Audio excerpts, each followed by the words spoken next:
Now, the big thing is running on, reading on the run. That's probably the biggest difference I had to go through, and throwing on the run. I never really thought about it when I signed to Houston Gamblers I was going to be a run-and-shoot offense, but I'm very happy with it. I have a great coach in Coach Miles Davis. Good receivers, I guess they call them the Musketeers, but if they run the right routes and I read the right coverages, you never can tell how many points we can put on the board. There's a lot of similarities, then there's a lot of differences. It's all coming together and just working out the timing. Once you get to this level of play, everybody's pretty much equal as far as talent's concerned. It's just working out all the little things, and we've been working real hard, and hopefully we can put it all together tonight. Well, Jim Kelly and Rick Neuheisel commenting on the difference between playing college football and now in the pros with the USFL. With that, let's take a look at some of the key players for each team. First of all, the visiting Houston Gamblers coming down from the Astrodome country of Houston, Texas. We have to start with their young quarterback, Jim Kelly, who played a little bit more than a year ago for the University of Miami. He missed most of his senior season because of a shoulder injury, decided to go with the USFL instead of the NFL Buffalo Bills. Had a good day last week against Tampa Bay, throwing for 299 yards and 2 touchdowns. And the big thing is Jim Kelly was not sacked all day. Jim Kelly will orchestrate Mouse Davis's run-and-shoot offense for the Houston Gamblers tonight.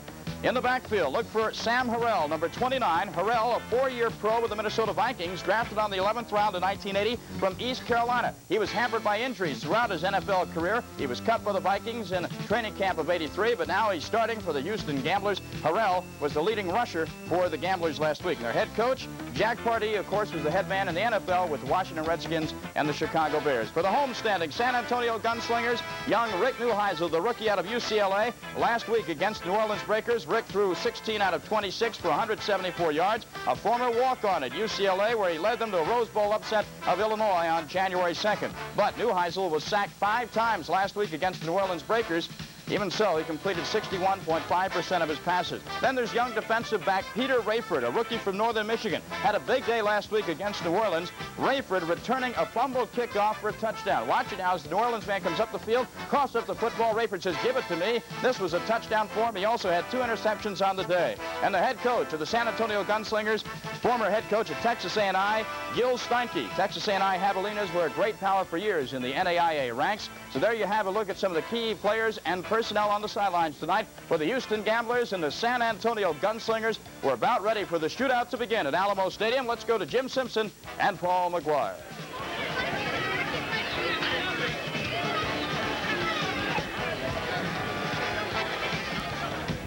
Alamo Stadium on a chilly night, which obviously has kept down the crowd. Temperature 40 degrees, but take a look at 23-mile-per-hour gusts, and that's the wind chill factor. I said 20, but in actuality, it is 21 degrees.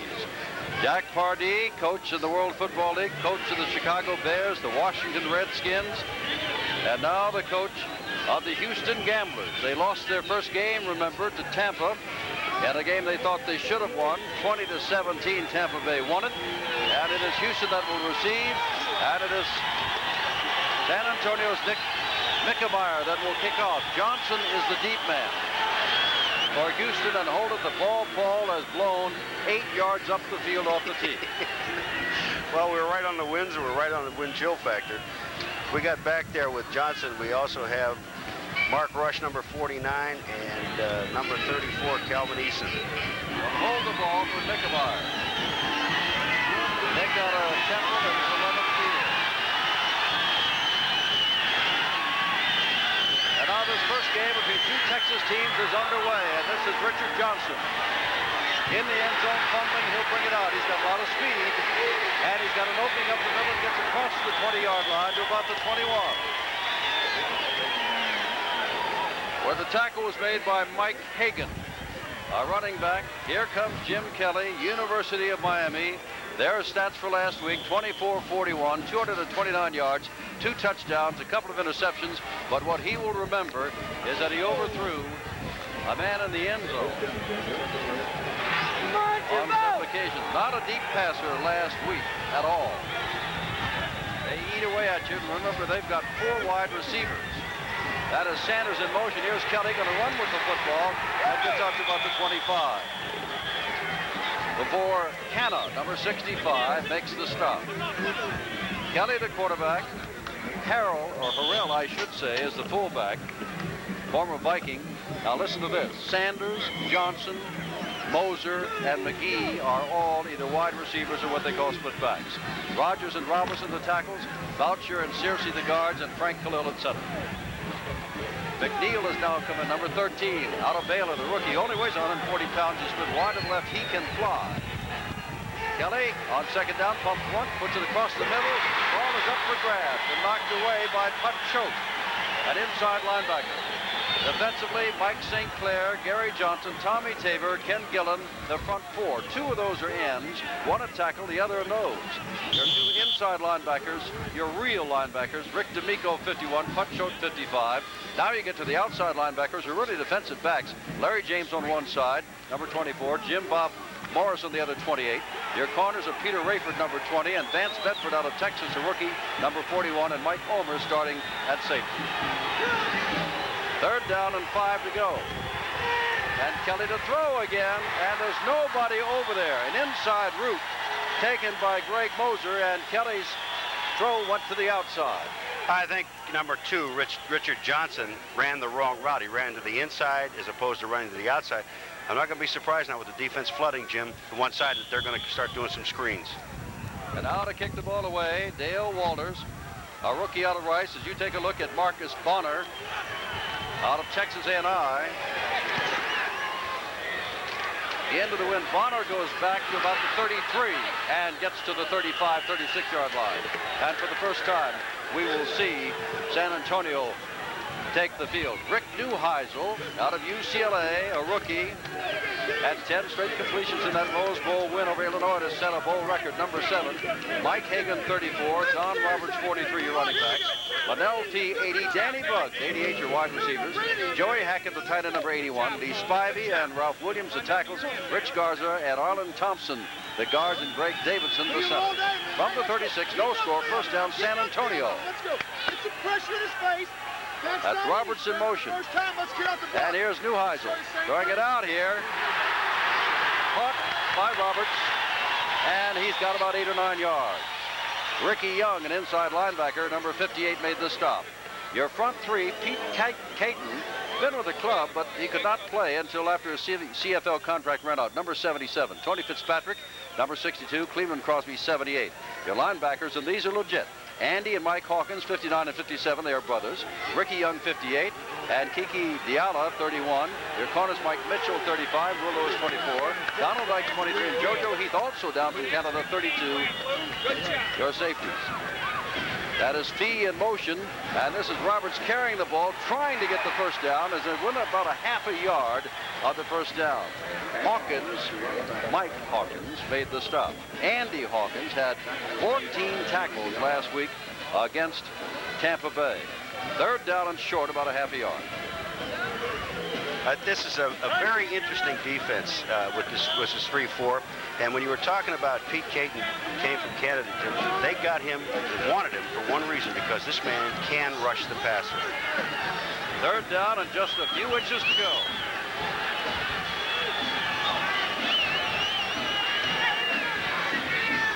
Mike Hawkins steps up into the line of scrimmage, and straight ahead goes Mike Hagan, and he's got the first down. So the Gunslingers pick up the first down of the night. The crowd that is here tonight is a hardy crowd, and most of them are on this side of this stadium. This is a stadium built many, many years ago. In 1939, a little bit better than 22,000 capacity. They've enlarged it to better than 32. They've installed more lights, and by next year, hear this, they would like to enlarge it to 62,000. B wide to the right, Bugs to the left. First down, Neuheisel. Back to throw. Neuheisel has picked off by Mike Mitchell, number 35. And the first turnover of the game, and Houston is coming on the field. 11:09 to go at Alamo Stadium in San Antonio, Texas. And between these two Texas teams, there is no score. 55 of Houston, the left corner. All right, they roll up into the defense, and you're going to see Neuheisel rolling out to his right. And watch Mitchell, and right in that position there, the corner, he's playing to the outside. Joey Hackett is the man that Neuheisel was throwing the ball to. Picked out great defensive play. Jim Kelly, that's Johnson in motion. Kelly on the handoff. And straight ahead goes Sam Farrell out of East Carolina. Harrell played for the Vikings. Last week, Houston threw the ball 41 times and ran only 17 times. And of those 17 rushes, only 4 were by Kelly on scrambles. So really, there were only 13 actual running plays in the game for Houston a week ago. And most of those are draws.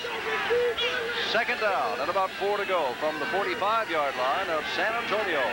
Kelly looking, Kelly throwing out there. Kelly has his man across the way, and that is Richard Johnson, number 2. He's got a first down, moving the ball inside the 40, where Jim Bob Morris, who had 9 tackles and a couple of assists last week, makes the stop. See Johnson there, Jim. He went in motion and kind of stayed back to the line of scrimmage, didn't go downfield. And what Jim Bob Morris has got to do is their right outside linebacker or safety or whatever they want to really call him. He has got to come up and put pressure on Johnson. They can't let him get that free rein with it because Kelly's got such a strong arm, he can get it there in a hurry. McGee wide to the right and McNeil to the left. And in motion, there's Kelly, and he is smothered by number 76, Ken Gillen. A sack on the play. Gillen, a down lineman, makes the sack of Jim Kelly. Okay, this time Kelly is going to come out here to his left, and he's looking for Ricky Sanders, and Kelly can't see him. All of a sudden, 76, Ken Gillen gets in his face, and there's no place to go. You got to remember something about this run and shoot offense. The quarterback does not drop 7 yards. It's sprint outs or rollouts, but they stay close to the line of scrimmage. They're only like 3 yards away. Second down, 15 to go. Kelly, little short pass, has his man, that is Harrell, and Harrell gets inside the 30-yard line to about the 28, where Mike Ulmer came up to make the stop. Jim, there's so many variations off this offense, and as we go through the game, we're going to try to show you something. Sam Harrell right there, number 29, was the blocker in front of Kelly. Remember, he's the only remaining back in the backfield. When Kelly rolled to his right that time, Sam Harrell was there, nobody to block, so all Kelly did was dump the ball to him, almost like a middle screen pass, and he went up the field for almost 10 yards. 8.5 minutes to go. First quarter, no score. Third down and 3 from the 29. And Kelly throwing on every play, loops it out, and Mr. Johnson drops the football. Johnson, with Ulmer in hot pursuit, drops the football. And it's third down and 3. All right, now watch Kelly. He's going to go to his left. He's one right-handed quarterback that can throw as good from his left as his right. Take a look at it right there. You see Johnson, he just drops the football. There really wasn't anybody around. Mike Ulmer, number 23, was close, but Johnson catches the ball. He has the first down, and I think they're going to go for it, Jim. And let me check. I said third down. It is fourth down and 3.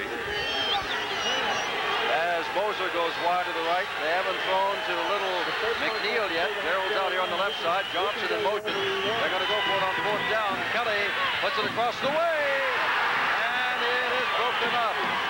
Intended for Johnson, and Larry James out of Texas A&I came in to break it up. And San Antonio takes over.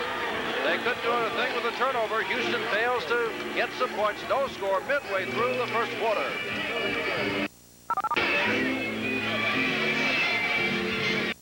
Yesterday it was 82 degrees and the cold front moved in about 9 o'clock last night. It is still here. The wind chill factor is 21 degrees. Danny Bugs comes wide to the right. And Fee goes to the left. First down from the 28-yard line for San Antonio. Neuheisel is going to be sacked. Somebody down there about to get up now. And will catch his number. It is number 78, Cleveland Crosby.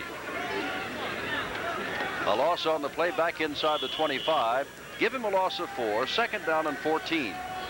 When you see a defensive end get in like Cleveland Crosby at that time, that's hustle on his part, but you've got to give an awful lot of credit to the defensive secondary because they covered the offense so well to give him time.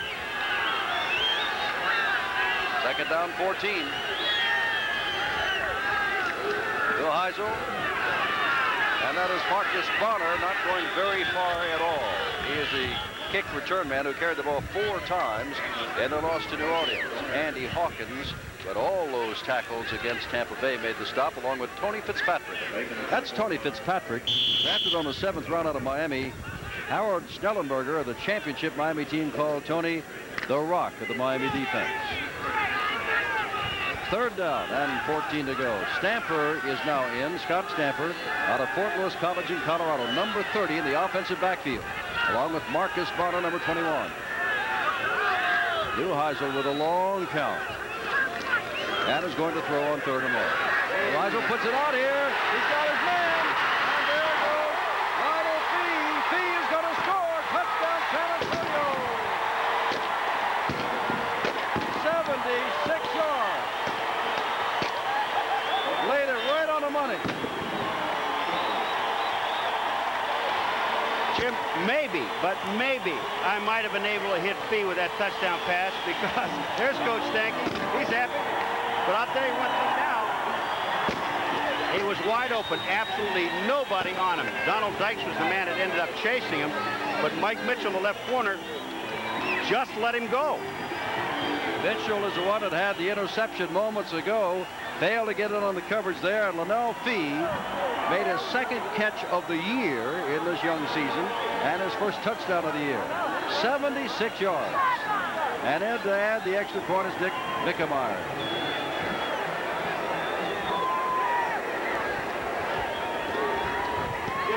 Mickemeyer's extra point is good, and San Antonio leads 7-0 on the play of Neuheisel and Fee. Now watch Lionel Fee. Now he's out there on Mike Mitchell 35, but watch what Mitchell does, Jim. He bumps him there. He's supposed to release him to Donald Dykes, number 23, the safety man, and Dykes is not in your picture. He doesn't get over. Here comes Dykes now, but it's already gone. So I said I might have been able to get that ball to Fee without anybody out there covering him. But Lionel Fee is gone. Touchdown. Beautiful play. And San Antonio, underdogs by a little in this game, strike first and lead by 7-0. A year ago, now with San Antonio, gives them a 7-0 lead on the fine pass by Neuheisel. A reminder about that Big Ten basketball coming up Wednesday night. Michigan and Iowa winding down the regular season of play. Then we've got the ACC tournament coming up next weekend, the Big East Championship. Here is Nick Mickemeyer to kick off. Richard Johnson is the man in the middle, number 2.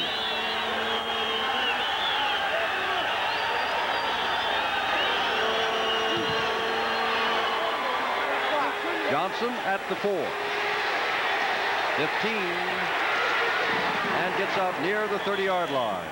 1st and 10 from the 28. All right, let's take a look at Neuheisel. Now, he's looking to his right. Now he goes down the middle and he sees Lionel Fee breaking open. This is what he sees from Neuheisel's end of it. Now watch what happens on the other end of it. Now, I'm not blaming Mitchell on this play because Mitchell 35 came up to hit Fee. 23 Dykes should have been over to make the coverage. He doesn't do it. Fee gets the score. It's 7-0. Big deal comes wide to the left. Johnson goes in motion. Ball on the 28-yard line. Kelly hands off to his running back, Sam Harrell, and Harrell gets a few yards out across the 30. Put Choate just elevated to a starting inside linebacker spot. Made the stop. Number 55 out of SMU. Gil Steinke. Let me tell you something about Gil Steinke. He was with Texas A&I for a total of 23 years, won 182, lost only 61. And when he quit to be solely the athletic director, he had a 39-game winning streak. You impressed? I'm impressed with the man quitting with a 39-game winning streak is what impresses me. Here's McNeil wide to the left. And McGee's on the other side. And Sanders in motion. Kelly flips the ball out. Has his man. That is number 29, Harrell again. And Harrell picks up the 1st down, getting across the 45-yard line to about the 47. I got to believe that one of the linebackers, either Put Choate 55 or Rich D'Amico, is assigned to Harrell. Now take a look at it. Here comes Harrell, and you're watching 51 Rich D'Amico come up. He goes to the inside. Harrell breaks to the outside. Gets excellent blocking downfield. And he picks up the 1st down. Bill Searcy, number 69, was out there giving a block. They get the 1st down. They're on the move again. And Put Choate again made the stop, coming clear across field to do it. Great name. Put the ball on the 48-yard line. 7-0 San Antonio. Houston's got the football, 1st down. Johnson in motion to the right. Kelly looking, has Johnson, throws it hard, and there were 5 San Antonio men, all of whom thought they had a chance for the interception, none of whom got it. It's 2nd down and 10. Well, there was also 2 Houston Gambler wide receivers downfield, all by their lonesome.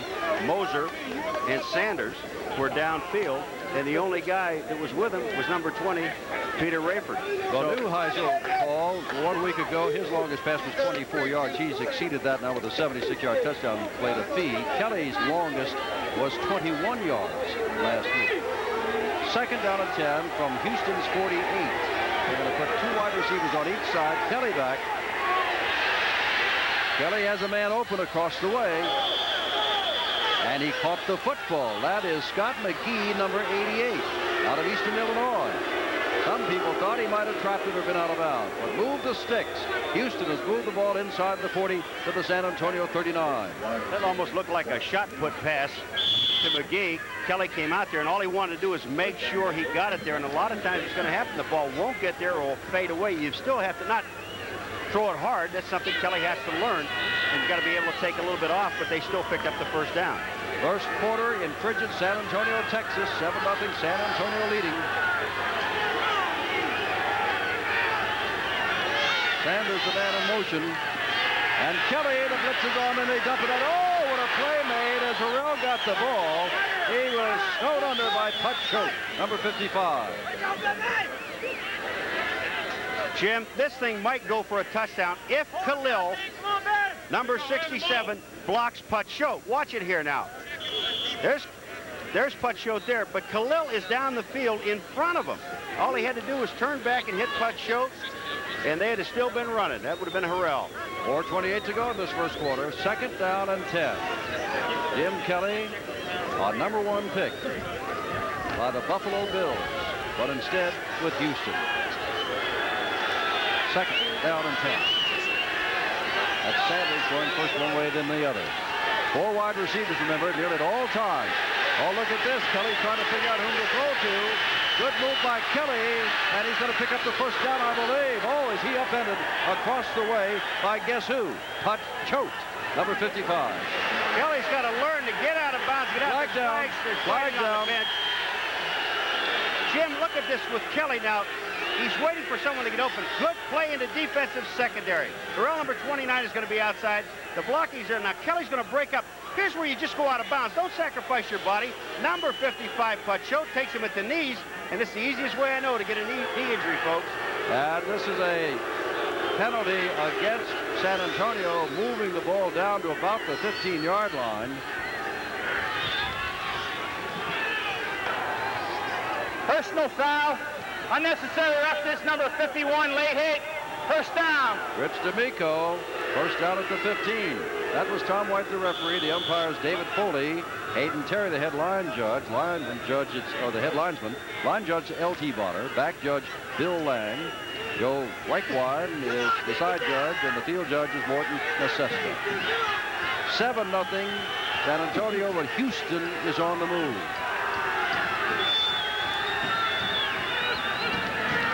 Kelly hands the ball off. Harrell looking for running room and gets some. Down inside the 10-yard line and picks up 7 or 8 yards. It'll be second down and short. Sam Harrell, the ball carrier. He was a leading ball carrier last week. Mike Ulmer made the stop along with Greg Fields. All right, here's the play. That's the draw to Harrell. Watch number 55. 51 comes into your screen. Rich D'Amico. He had a shot at him and missed him. Harrell's got quick feet. Not a whole lot of speed, but he's quick in his feet, and it showed it there. Just moving left and right.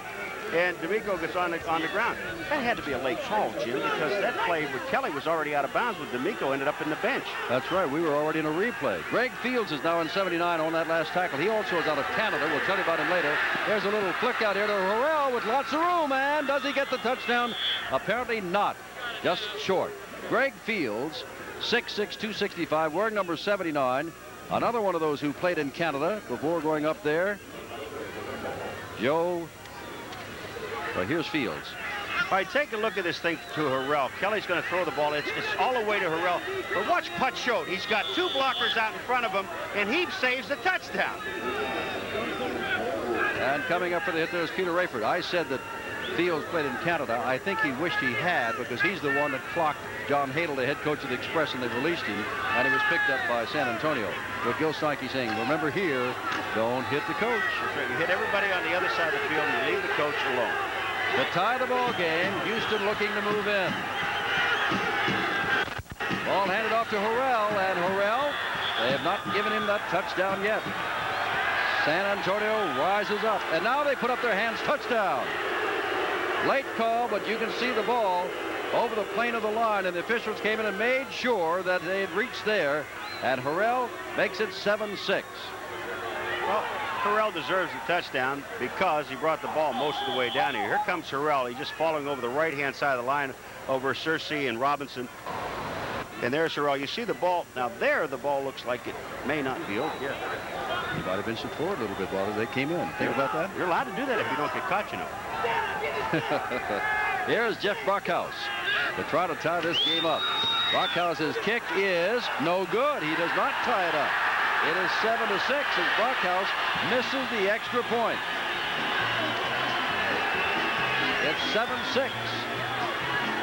Missed the extra point, Jeff Brockhouse, but they'll kick off. They're in the ball game now. Brockhouse to kick off. All right, let's take a look at this thing ground level. Mark Rush, 49, is out on the wing, but he is really not doing anything. He's just going out. Bill Searcy is the guard pulling, coming into the hole. Tommy Robinson, number 70, is the right side tackle making the block. Here they come. You see Searcy, 79. He's pulling out, and he's supposed to hit the linebacker on the outside. Harrell gets the ball over the end line. Ball bouncing along the ground. Taken by one of the up men, that's Roberts. And the fullback gets across the 35 to about the 38-yard line. 2:07 to go. First quarter, close game. 7-6, San Antonio leads. Hi, I'm Lee Iacocca. And here on ESPN, you'll see the quarterfinals, semifinals, and the championship. With everybody saying that Carolina not only will win, but maybe 5 or even more teams from the ACC will go on to the NCAA. First down, San Antonio. Neuheisel with a deep drop and throws, and there's a catch despite the reach-in by Donald Dykes. Dykes reached in, the flag down. The ball was caught by the tight end, Joey Hackett. And there was a flag right there. He might have been reaching over the shoulder, and if it's interference, they'll take the interference because that would be 15 yards and an automatic first down. Let's see what it is. That's interference. That's what it is. So they get an extra 5 yards. Jim, this is on this play. Now watch what happens. Take a look at Rich Garza, number 61. He's going to go out. This is a screen to the right, okay? See the right? That's a screen play. But he sees Hackett right down the middle. Donald Dykes goes over his back. He hits him right there before the ball comes. Great call by the Number official. 23, defense. First down. That's Donald Dykes. By the way, it was he who was called for pushing Woody Gillespie well out of the play. That kept Tampa Bay alive against Houston a week ago on their winning drive. You know what's more embarrassing? Not only do you have pass interference and you hit the guy, but he still catches the ball. That's what the bad part is. 1:44 to go, first quarter, 7-6 San Antonio. They've got the football in Houston territory. And there goes Marcus Bonner cutting inside and getting 5 or 6 yards down near the 41-yard line. There's Marcus Bonner. There is Gil Steinke. On Saturday night, we saw Joe Pendry of the Pittsburgh Maulers, the youngest team in pro football. The youngest coach. Gil Steinke is the oldest at 63. Watch Rich Garza, 61. Now, he's going out, and he's going to try to block on Mike Hawkins. But he blocks him back into the play. Here goes Hawkins. He comes back and helps out on the tackle. Does not make the tackle alone. Ricky Young, number 58, is also there. They spot the ball at the 42, so call it second down and 5. Neuheisel, fake the Stamper, going for, there he is, and did he catch it? No, they say he's out of bounds, Danny Buggs. Buggs is going to give up and argue, saying that he was forced out of bounds by JoJo Heath, who just came down from Canada. But I think that was a good call on the official's part. You got to understand what comes down in bounds. Now, Danny Buggs' knees come down out of bounds. Neuheisel, same play they had before, but here comes JoJo Heath is out there. Also, Mike Mitchell is out there. He's chasing. JoJo Heath is getting over. Watch Buggs' knees. That ball is in bounds. That's a catch, Jim. You kidding me? I thought that was clearly out. His 2 feet. Oh, we're going to see that again, I hope. Look at his 2 feet. His feet came down before his knees is what you're saying. In bounds. However, it is third down and 5.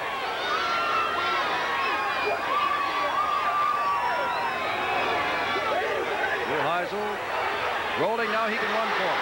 He's got the first down and more. Being pursued from behind.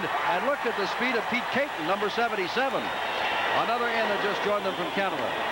And it looks as though Donald Dykes might have been shaken up on the play at the 27. Neuheisel picks up the first down. Pete Caton should be able to catch him because he fell down going into the backfield. He never got to Neuheisel. Here's Neuheisel. The coverage is there, but everything opens up. The linebackers are dropping way off. Now on the left of Neuheisel, not really fleet of foot, but here comes Caton, number 77, does not quit, gets back in there. And the reason that Dykes feels a little bit bad is because Lanal Fee, number 80, came back and drilled him. All right, we're going to show this again. What happened when you said he was inbounds? You watch the feet this time. That's what I'm going to do because you were talking about the knees. Now call it. Here's the ball coming. Look at his feet. Hit, then the knees go down. He's inbounds, Jim. His feet are inbounds. Then his knees hit. I'm not going to argue with you. I'm just simply going to say it's first down at the 27-yard line. If we have, I say it all the time, Paul, and I mean it. If we have to look at it a couple of times to ascertain whether he is in or out of bounds. It's a tough call. Oh, it's a terribly tough call. It certainly is. Remember, there's no judgment calls. He's got to look at the ball. He's got to look at his feet. He's got to look at his knee. 30 seconds to go in this quarter. Neuheisel cutting inside, putting the ball down, and knocked away from Hackett. A fine play back there by number 34, Calvin Eason. And it's second down and 10 with 23 seconds to go in this first quarter. Jim, Calvin Eason is right there. Look at Hackett is waiting and says wide open. And the ball is laid out. It gives you an idea of the speed of Eason. Eason just caught up with Hackett and caught up with the football. A year ago, Texas did not have a single team in the USFL. Now they have two, and they're meeting for the first time. And by the way, with this frigid weather, this game is not blacked out in the San Antonio area. So those of those who are in the comfort of their own home watching, welcome. And there's Stamper with room to spare. Stamper gets a first down inside the 20. You know, you talk about the game that Houston had with Tampa Bay losing 20-17 in the West. Houston is still last in defense. Watch number 63, Arlen Thompson, come out. He's pulling out. He's the guy that gets the block for Stamper. You're going to see him stay with it. There is the block by Thompson, and he makes the block, and Stamper goes down and picks up the first down. 6 seconds to go, and the clock has been stopped. And we'll remind you that we'll be down in Tampa Bay this Saturday night. They're expecting well over 40, and they say it could go higher than 50. I hope so, after the effort that Jacksonville gave yesterday against the New Jersey Generals. And everybody knows that Tampa Bay is now 2-0, beating this Houston team, and then going out and beating George Allen's Arizona Wranglers. It's a great game, wasn't it? Oh, it sure was. We've seen some great games in the United States Football League early in the season, which is, to me, it really is surprising, especially with the expansion teams. Paul, I have seen other games as you have, you know, watching television, but I have done 3. This is the 3rd. This is the 4th in 8 days. The 3 that I've done, they were lopsided going in as far as the odds makers was concerned. 2 were decided by 3 points, another by 2 points. That's the kind of football I've seen in person. And this one is 7-6 with the first quarter just about to end with 6 seconds to go. It is a first down at the 16-yard line for San Antonio. They are the underdogs in this game, playing at home, sending Danny Buggs wide to the left, and Lanal Fee comes to the right.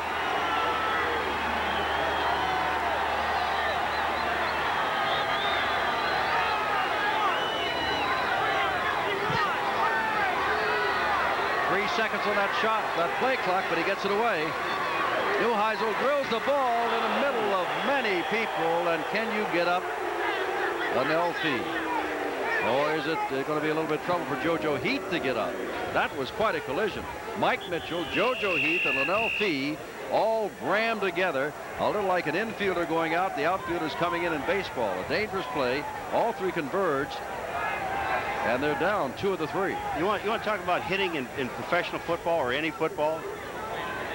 JoJo Heath and Mike Mitchell hit Lanal Fee. All 3 men right there. Mitchell gets up. JoJo Heath doesn't. Lanal Fee doesn't. Lanal started to get up, but when you see how he gets hit here, you wondered why he started to get up. He was good just to lie back down. Look at this. Well, Mitchell didn't get that much of a shot. He got Fee from the back, but JoJo Heath took the blunt of everything. He took both men on. I'm called, working on. Lanal Fee is the man they're working on because JoJo Heath is walking off the field under his own power. Lanal Fee's not a big man, 5'10", 173, and he got sandwiched. He scored on the 76-yard touchdown pass earlier in this quarter. Now Lanal is going to try to make it to his feet. Help. Little help, a little woozy, but at least they're not working on any joint at all. He's dragging that left leg, Jim. Oh, yeah, now that I see him up. The NCAA Basketball Championships begin on Tuesday, March the 13th, live 4 o'clock in the afternoon, and that's just the first of 25 games we'll have leading up to the semifinals and finals of the Final Four. Fee being helped off the field. That'll be a loss, but maybe he'll be able to come back. Can you believe that play only took 4 seconds? That's what the clock said, went from 6 to 2. Now we still have 2 seconds to go in this an elongated first quarter. Rodney Parker on the Tennessee State, to play with the Eagles, has replaced Fee. He's wide to the left. Bugs to the right.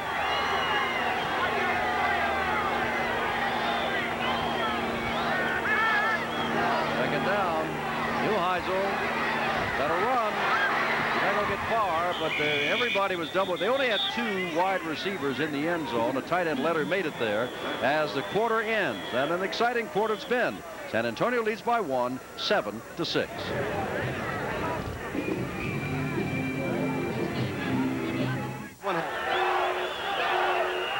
may have run out of time. They did. They ran out of time. What happened is that the Houston Gunslingers, the Houston Gunslingers, San Antonio Gunslingers, Houston Gamblers, they started moving around like they were going to blitz.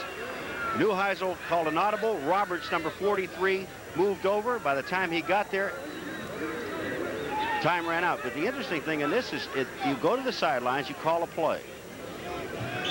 Because there is at the quarter. Now you come back on the field, Jim, and you should have that play ready, except you're not prepared for the defense that's there, and all of a sudden you read something. Looking at statistics, a 38-yard advantage for San Antonio. Even though Houston had the ball longer, San Antonio leads by a point. Third down and 15 from the 21. Neuheisel rolling this way, getting pursuit from behind, and in trouble, throws the ball, and toward a man. Pete Caton was after him, and Neuheisel threw the ball, and Bonner came back. He was within 4 or 5 yards of it, so it was a legal throw and not intentionally grounding the ball. Look at Tony Fitzpatrick. Now, he's playing tackle. They're in a 4-3 this time. Tony Fitzpatrick is being blocked on the other side by Williams and Thompson. And when you get double teamed, this isn't face mask, is it? Not much. Well, that's away from the play. And I'm not making excuses for the officials because they're looking at the ball. They're looking at the quarterback, Neuheisel, running with the ball. Work down. Nick Mickemeyer, this will be a long attempt for him of 44 yards. He had one last week, but this one of 34 yards. 44-yard field goal attempt for Mickemeyer. Gets the ball up. Does it have enough foot and direction? No. Missed the 44-yard field goal attempt. 14:29 to go in the first half. It's still 7-6. San Antonio leading Houston. Kovic, who has won 2 games in the last minute, are 2-0. Oklahoma 1-1. Houston playing tonight, and San Antonio playing tonight 0-1. And Chicago had a difficult time yesterday as they went down and were blown out by Memphis 23-13 in a rainstorm. Don't shoot that thing at us, please. Paul and I were on the sidelines. You saw us for the opening, and they haul out these 30-30s and shotguns and fire them into the air. Here's Kelly on first down. Kelly coming back for the play on a good play is McGee. Came back to the ball and gets it out near midfield. Jim, we saw a drop back pass by Kelly, something we didn't think we were going to see. But he has so much confidence in his arm, Kelly. Watch what he does, and McGee's going to come back to it. Here's Kelly, drops out, little sprint out to the left, not a lot. Now he can run. But look at this ball he throws to McGee, coming back to the quarterback, and then when you get McGee with the ball, he can still run. Remember that Houston nearly always plays with 4 wide receivers. And San Antonio, no matter whom they're playing, nearly always plays with 5 defensive backs. Only 2 linebackers and 4 down linemen. There's Kelly again looking, and he has overthrown his man, Greg Moser, number 85. By the way, talking about Memphis knocking off Chicago, I'm sure you've heard the good words. Marcus Dupree, that's been ironed out. He's joining New Orleans with a big salary. And Steve Young, the quarterback of BYU, if you believe what you hear on SportsCenter and around the country, $40 million over 43 years. His contract will run out in the year 2027. And the bad news is that Craig James, fine running back with Eric Dickerson at SMU, now with the Federals, is lost for some time with knee injury, suffered in yesterday's game with Philadelphia. But Tom Mees will have a lot to say about the USFL at halftime. From the 49, second down and 10. Kelly hands off and straight ahead goes Harrell, and Harrell is picked up about 8 yards, moving inside the 45 to the 43. Maurice Tyler, who lost his starting job to Mike Omer, apparently has regained it because he came up to make the stop, number 42. Put Choate, the man you called throughout the whole first quarter. Here's number 55. Played for Denver last year, Denver Gold. Put Choate reading the draw, comes back in and tries to sacrifice his body because he knew he was going to get blocked from the inside. Tried to just hit the feet of Harrell. Couldn't do it, and Harrell picked up a couple extra yards. Now we got 3rd and 3. From the 43-yard line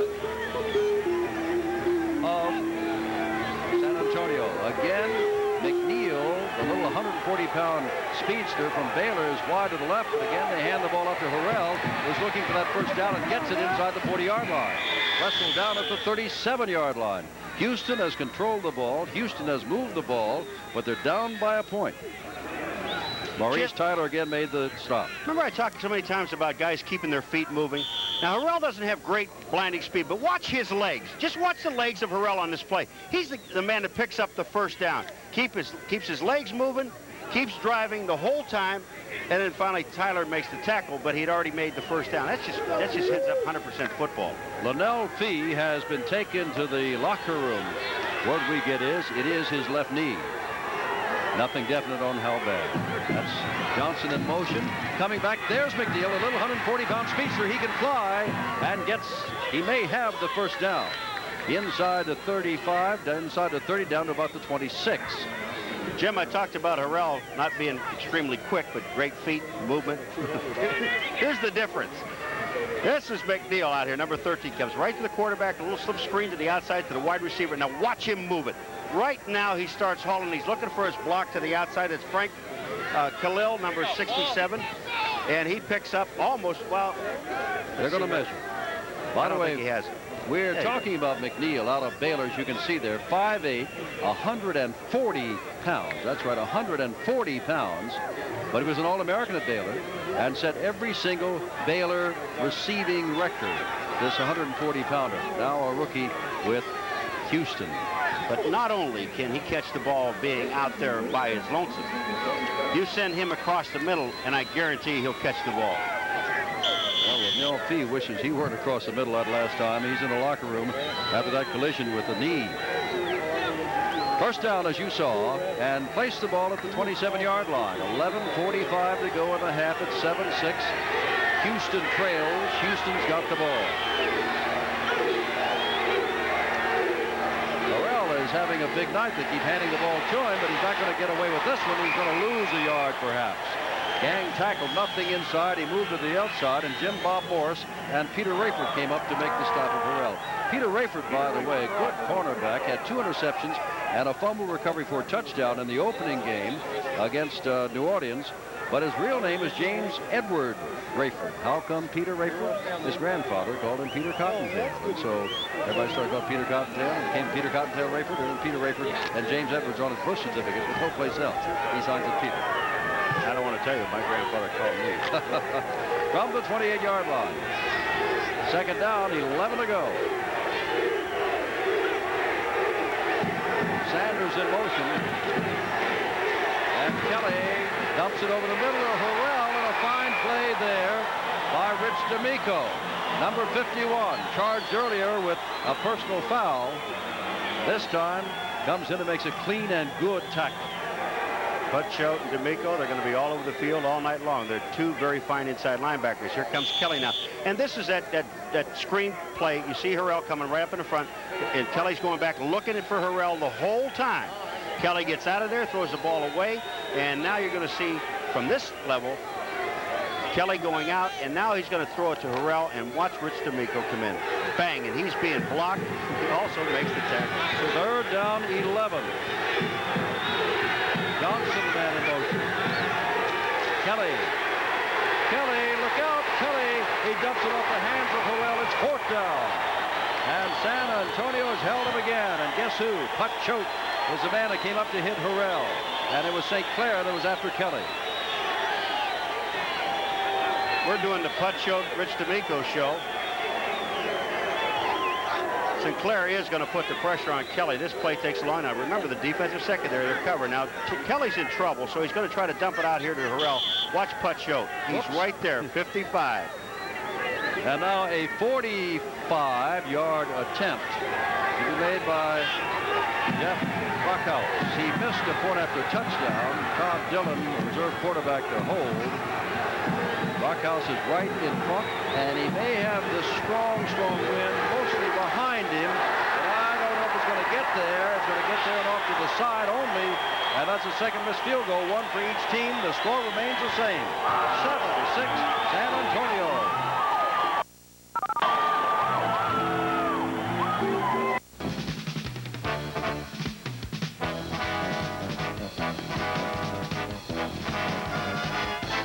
Nine minutes, 50 seconds to go. That is a gun that contains, there's another one.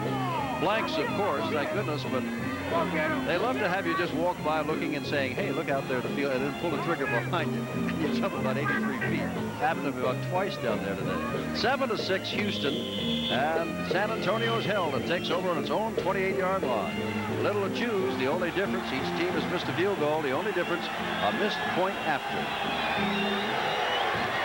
Quick pitch back to Don Roberts, running out of the eye, and Roberts is going to pick up some yardage and get across the 30-yard line, and maybe across the 35. They'll mark it at the 36-yard line.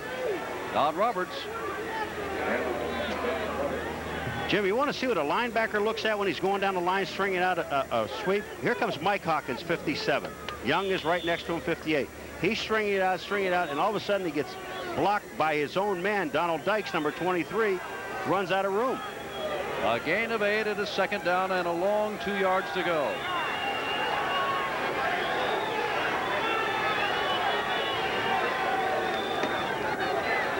And straight ahead goes Mike Hagan, and he's got the first down, except there's a flag as he goes by, and the flag is thrown back at the 35, so you would assume an illegal block or holding. And Hagan's walking back. Hagan played with the Panthers last year, reserve role there. And here goes our referee, Tom White, stepping it off and tell us what happened. Holding, 61, offense, second down. That's Rich Garza. Well, we saw Mike Hawkins. Now let's take a look at Andy Hawkins, the other brother who supposedly is the better player of the two. And he's just following down the line of scrimmage. But the first down was already picked up by Mike Hagan, but it was called back because of a holding penalty. It was 2nd and 2 as a result of the penalty. It is now 2nd and 12 with that first down wiped out, as Paul said.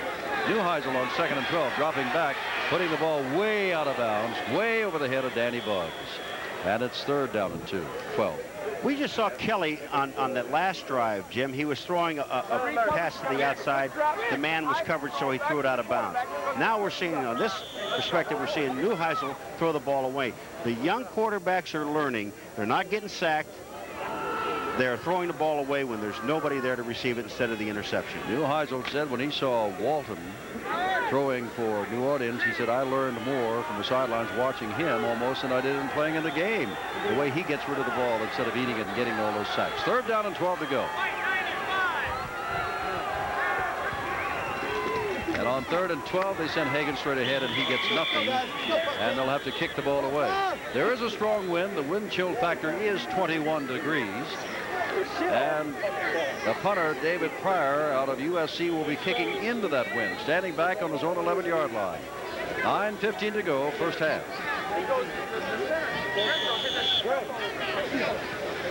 Deep man is Gerald McNeil, a 140-pounder from Baylor. And if I repeat 140 pounds too often, I'm sorry.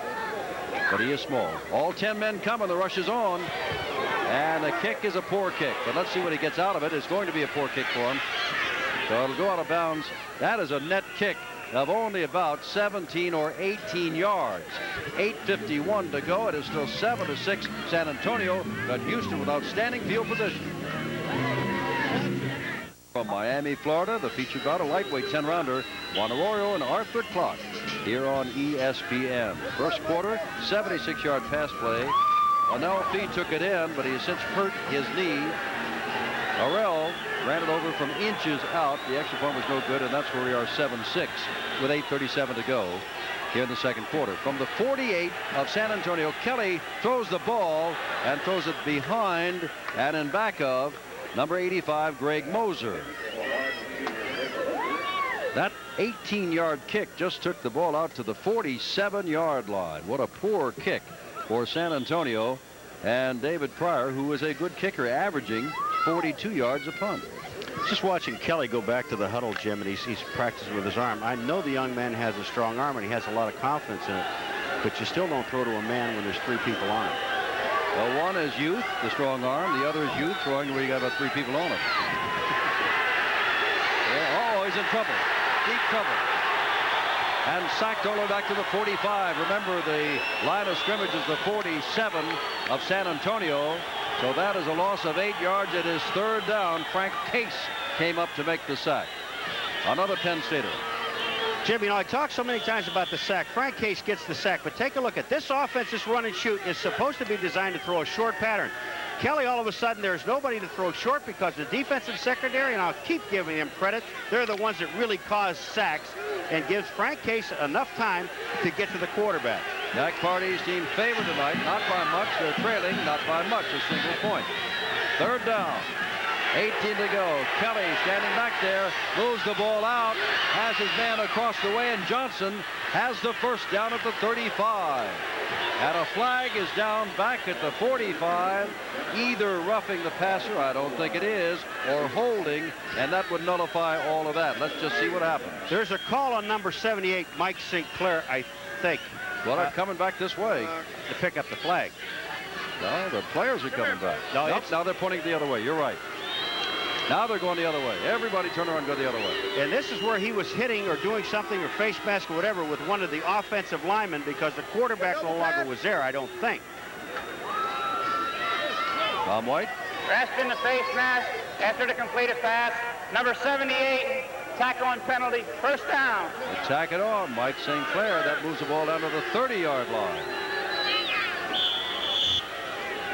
Well, Houston can say turnabout's fair play. We had a winning drive kept alive by a penalty away from the ball last week. There's a drive we hope we'll score on, kept alive by a penalty away from the ball. Here's Kelly on first down, handing the ball up to Harrell, and Harrell gets a couple of yards down to the 33-yard line with Put Choate hanging on again, number 55. You can also see Frank Case, 87, getting up. Clock running, 7:35 to go in this first half, which is going to be a long first half. We've had some injuries and an awful lot of throwing. Now Greg Fields comes into the game. Rich D'Amico comes off the field. Waddy comes off the field. And also number 87, Frank Case, comes off the field. So now they're going to a four-down lineman. Second down and 8. Greg Fields. There is Kelly keeping the ball, pitching back, and Harrell steps around one man. Oh, this is going to be, I believe, nope, not quite a touchdown. Coming out very quickly was number 24, Larry James, and perhaps saved the inevitable because Harrell made one fine move at about the 13-yard line, and I thought sure he'd go on, but James was in the end zone and came out. I haven't seen this since college football, but it's refreshing. Kelly, the quarterback option, going down the line of scrimmage. Fields is number 79. Kelly options him. Fields goes down.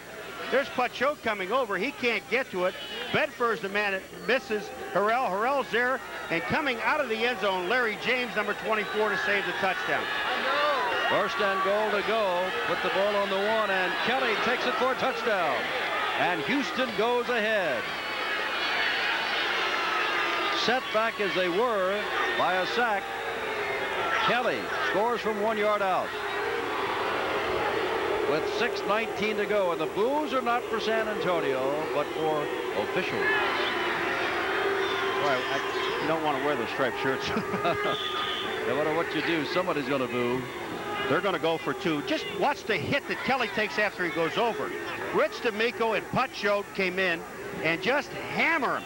Now, right there, it does not look like Kelly made it over. It's the first thrust did that ball get over. They're going to go for 2. Got to get back that extra point they lost. By the way, Linnell Fee has a strained left knee. They are going to X-ray it. He of San Antonio has the Gunslingers only touchdown. 2-point conversion attempt. Kelly will put it right there to Harrell, and he steps into the end zone, and very quickly it is 14-7. As the 2-point conversion is good, 6:19 to go, trailing all the while. Houston goes in front by 7 by a touchdown. Time I'll be by with the USFL Stars in action. Highlights from all the other 8 games so far this weekend in the United States Football League. Now let's go back to San Antonio. The favorite Gamblers, thanks to a pitch out by Kelly and a run by Kelly, lead 4. Bonner hit, did not get back to the 20. Made there by Will Lewis. Neuheisel now down for the first time, back by 7. Not good field position. He'll start from the 16. I felt sorry for Bonner that time. The ball was kicked so deep and the wedge set up so close up around the 25-yard line. He never could get back to it, Jim, and by the time he got there, there were all white jerseys looking in his face. Rodney Parker filling in for Fee is wide to the left, and Danny Buggs to the right. Stamper and Bonner on the setbacks. This is Bonner carrying the football and getting some good yardage across the 20 to about the 23. He picks up 5 or 6 yards, and it is second down. Tackle made by Will Lewis. There's Jim Kelly out of the University of Miami. Big feature story in the national publication. He and his brothers. Number 1 pick by Buffalo, as we said, option for the USFL at Houston. Will you quit saying that? Well, I know you live in Buffalo. Stop. They're upset enough about that. And Joe Cribbs down at Birmingham. 5:20 to go. First half. Neuheisel. And this is Stamper running down the cellar steps. Didn't even get to the line of scrimmage at the 20. And it'll be third down and 6 to go. Stamper had 8 carries last week, but lost a fumble. Let's look at, there's Caton over Spivey, number 75, the offensive tackle. Caton is being double teamed, but the plays to the outside. Kiki Ayala is the man that made the play, along with Ricky Young, the inside linebacker. Buggs this time comes to the left and Parker to the right. They only carry 3 wide receivers on the San Antonio Ball Club, and one of them is hurt. Bonner's the man in motion. This is third down, remember. And Neuheisel in trouble. Being run down from behind by Diallo. Number 31, the outside linebacker on the right side. A rookie out of Texas. It was blitz all the way by Kiki Diallo. He did this so many times at Texas, but watch where he has to come from. He is coming from the right of your screen. It'll show you the speed. Neuheisel sets up. Diallo is right there. David Pryor back to kick from his end zone into that wind. Remember the last time his poor kick gave Houston outstanding field position. Even a good kick this time will give the Gamblers good field position, and they're coming again. They got all 10 people up there. Low snap from center. Gets it away. Line drive. This is better. This is better. Ball taken there by McNeil, and he gets back to the 40-yard line. But still, with 4:02 to go in the half, this is going to be excellent field position for Jim Kelly. Jim, we're going to take a look at the punter, David Pryor. He had a 17-yarder before. Now this goes off the turf, but watch the concentration. He stays with the ball, gets his head down, the toe pointed down, and gets a great kickoff. Wasn't that a beautiful picture from the Gator Bowl yesterday? Jacksonville being edged in the last moments by New Jersey. Well, Jacksonville goes on to play the undefeated Tampa Bay Bandits, and you'll see it Saturday night live here on ESPN. First down, Kelly just aiming now and gets the ball out to McGee. Kelly stood up. Nobody came up to McGee, and he simply rifled the ball out and picked up 5 quick yards. Second down and 5 to go. Tackle made by Jim Bob Morris. Jim, you know, this offense, this run and shoot offense, is ideal for a young man like Jim Kelly. He's got such a strong arm, and he's got quick feet to get to the outside. And what it does, it opens up the whole defensive secondary. Running back to drop back, you lose sight of what's going on downfield, but sprinting out, you have it there all the time. Sanders hasn't caught a ball yet, and that ball is overthrown past Richard Johnson, second-year man out of Colorado. And you can see D'Amico, the coverage over there. And it'll be third down and 4. I know they have this play, the Houston Gamblers have this play in their repertoire, where Kelly would roll to his left like that and then come back and screen back to the right side. Right now, San Antonio, every time he rolls, they're flooding that whole area on that side. Don't be surprised to see a screen pass. 3:09 to go in the half. The only score by San Antonio is they're going to mark off 5 yards here. Tom White will tell us why. Illegal motion, number 80 on the offense. That's Sanders. Second down. Oh, instead of 3rd and 5, let's make it 2nd down. Started to say that San Antonio's only score came in the first quarter. That was a beauty. Somebody missed the coverage. Lonnell Fee, since hurt, took it 76 yards on the pass to Lou Heisel in the score. Since that time, it has been all Houston. And they lead 14-7. They're just doing this all day long out here. Just scraping up and throwing this time to Scott McGee again, 2nd time. I guess Scott said if they're going to play off me like that, keep on throwing it to me. Well, Peter Rayford's out there, number 20, and also Jim Bob Morris is out there. Here's their secondary. 5 defensive backs, 2 linebackers. Take a look at it. Come back out here and they throw to McGee, that real short play. You've got Peter Rayford, the left corner, off. He's staying off. And Jim Bob Morris, who's is a linebacker, safety, whatever you want to call it, is supposed to get to the outside. And that pass, as you say, they throw it all day long. Greg Moser has replaced McGee. And that's the same play over here. Only this time it's Moser who replaced McGee. And that's the 1st down. Move the ball down inside the 25-yard line. And they will spot it at the 23. You're sitting at home, you say, well, if that's what they're going to do, then why doesn't Peter Rayford or Vance Bedford come up on the man on the corner right away? Well, as soon as that happens, what's going to happen? McNeil, number 13, McGee, number 88, Moser, number 85. They're going to take off and get a touchdown. Well, we're going to take off, too, because that's the 2-minute warning that has been called here. 2 minutes to go to the half, and Houston out in front of San Antonio here at Alamo Stadium on a chilly, chilly night by the score of 14-7. Okay, everybody. On the 18-yard line of San Antonio, McNeil and McGee are the wideouts. McNeil wide left, Johnson in motion. And look at that. Sanders carries the ball for the first time. Ricky is listed as a split back. Last week had 7 catches and 3 carries. Today, that's the first time they've thrown or given the ball to him. Ricky Sanders is split back, slot back, whatever you want to call it. And they just bring him back in motion, not actually in motion when a play is snapped, and they hand the ball off to him. They got so many people they can hand it off to or throw it to. It scares you. 2nd down and short, 3 yards to go. Inside the 20-yard line. There's Kelly. Kelly going the other way, cutting inside. Flag goes down, and you know what that's going to be. Flag goes down. It looked as though perhaps Boucher was holding on to Frank Case in the backfield. The 2nd and 2 before that started. Now Tom White. Funny thing, it was right there in the open for everybody to see, Paul. That's right. Boucher, number 60, does hold Case, number 87. See, Kelly's looking downfield. There's Fields, number 79. He's being blocked to the outside by Robinson, number 70. But you're going to see, there it is right there, right behind Kelly was the hold. You see the flag by the official, and you better get out of the way after you throw the flag. Offense. 2nd down. 2nd down and long yardage now, better than 10. 12 yards to go. The ball at the 26-yard line. 1:15 to go. San Antonio would dearly love to hold on here and going just down a touchdown. And of course, you know how Houston feels. 2nd down, 12 deep in San Antonio territory. Kelly puts it out there, and it is not caught by Sanders. James was the cover man, number 24. 3rd down. Jim, impressive thing about that pass.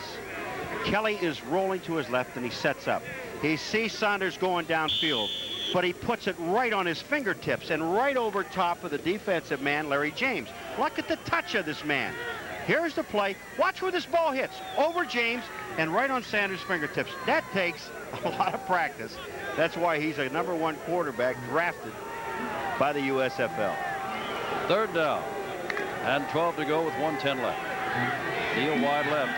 Moser to the right. Remember, there are 2 other Spot box in there. Here comes one on Johnson in motion.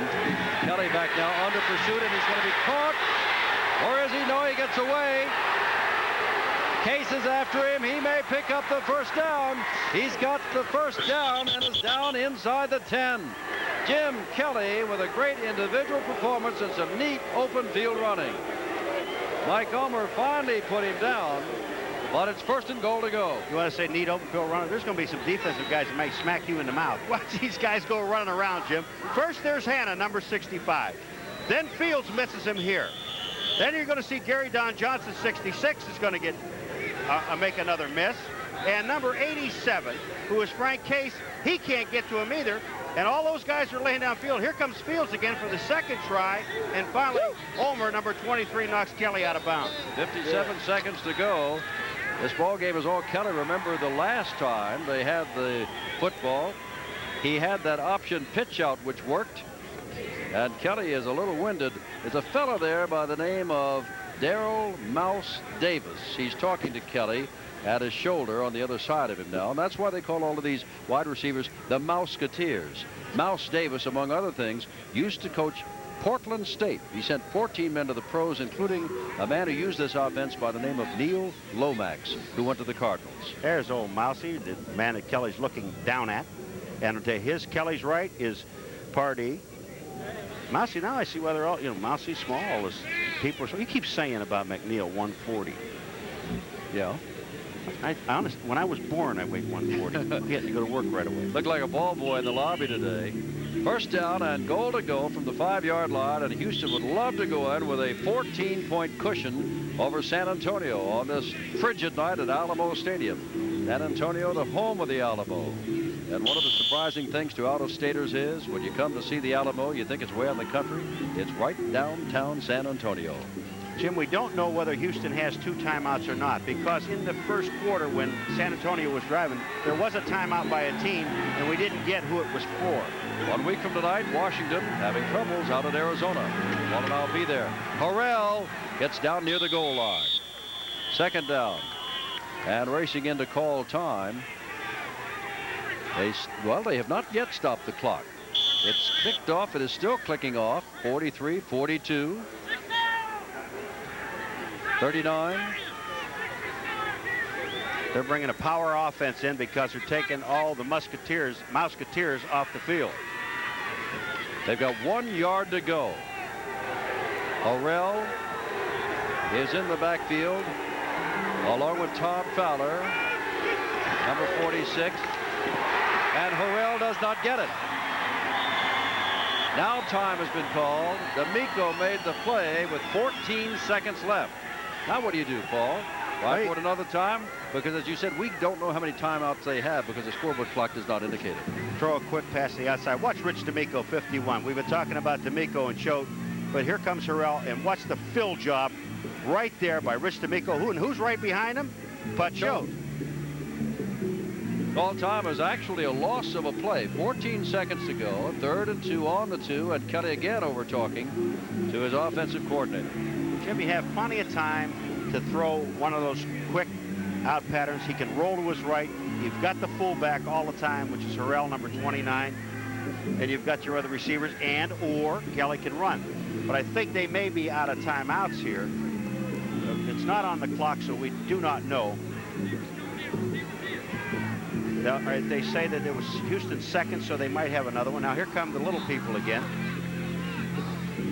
Paul, if we had to pick our men and MVP, which is $1,000 to the outstanding player, $1,000 to the player at the college or university of his choice, it would probably be Kelly of Houston or D'Amico or Choate of San Antonio, or you would put in Harrell in there too. It's offense, what I'm saying, for Houston, and defense for San Antonio. Exactly. Your outstanding players.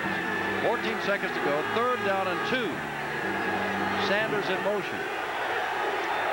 Will flood the area. Kelly faking and makes it for the touchdown. Kelly raised that arm, and that was enough. He made it into the end zone from the 2-yard line. I love Kelly, but I don't know how long he's going to last in this league. Here comes Kelly. Now they're going to all go to the left. Sam Harrell is right out in front of him. Harrell is out in front of him, 29. And Kelly just puts the fake up, freezes D'Amico, 51, the linebacker, and dives over for the touchdown. You can say you don't know how long he's going to last, but that's kind of the new thing, and even in the NFL, to have the Joe Theismann type quarterback, the Montanas that can move around from side to side. Kelly can do that. Brockhouse comes in. He had missed an extra point before, but does not now. And with 9 seconds to go, San Antonio, which led 7-0, now finds itself trailing 21-7. All right, look at Kelly, Jim. Here comes the offensive line. They just fire out. You're firing out right on Hanna right there. And then Kelly goes out. He's got 4 receivers out, remember now. He also has Sam Harrell in front of number 29. That little fake froze D'Amico long enough for Kelly to get the ball over the goal line. Houston has been able to move the football, but since the first quarter, San Antonio has not been able to move the football. That's the bigger problem. They get the ball and punt it right back. One of the punts was a 17-yarder, which led to the second score. We talked to Coach Gill, thank you, and he told us about this game. He said, what we have to do offensively is take the ball, run the clock out, drive down the field and score, and then get the ball back within 3 downs and keep this Houston Gamblers offense off the field. And it is a gambling offense. They named them right. They've hardly picked up a first down in the last 10 minutes of play, the San Antonio Gunslingers. And as we've described to you, the weather here is absolutely frigid, especially if you're used to 60-degree nights instead of 21-degree minus chill factor nights. It's a tough night for them to take. They've got to hope things get better in the second half. Picked up by one of the up men and not going very far. Scott Stamper picked it up. With 5 seconds to go, you wonder if Neuheisel will just run it out. There it is. 38 yards, 10 plays. Took nearly 4 minutes. Kelly took it in. Jim, you run it out here because you don't want to gamble on any kind of an interception. I think you'd run it out because they do get the ball back in the second half. In any event, remember, Fee is not playing, so that is Rodney Parker wide to the right and Danny Buggs to the left.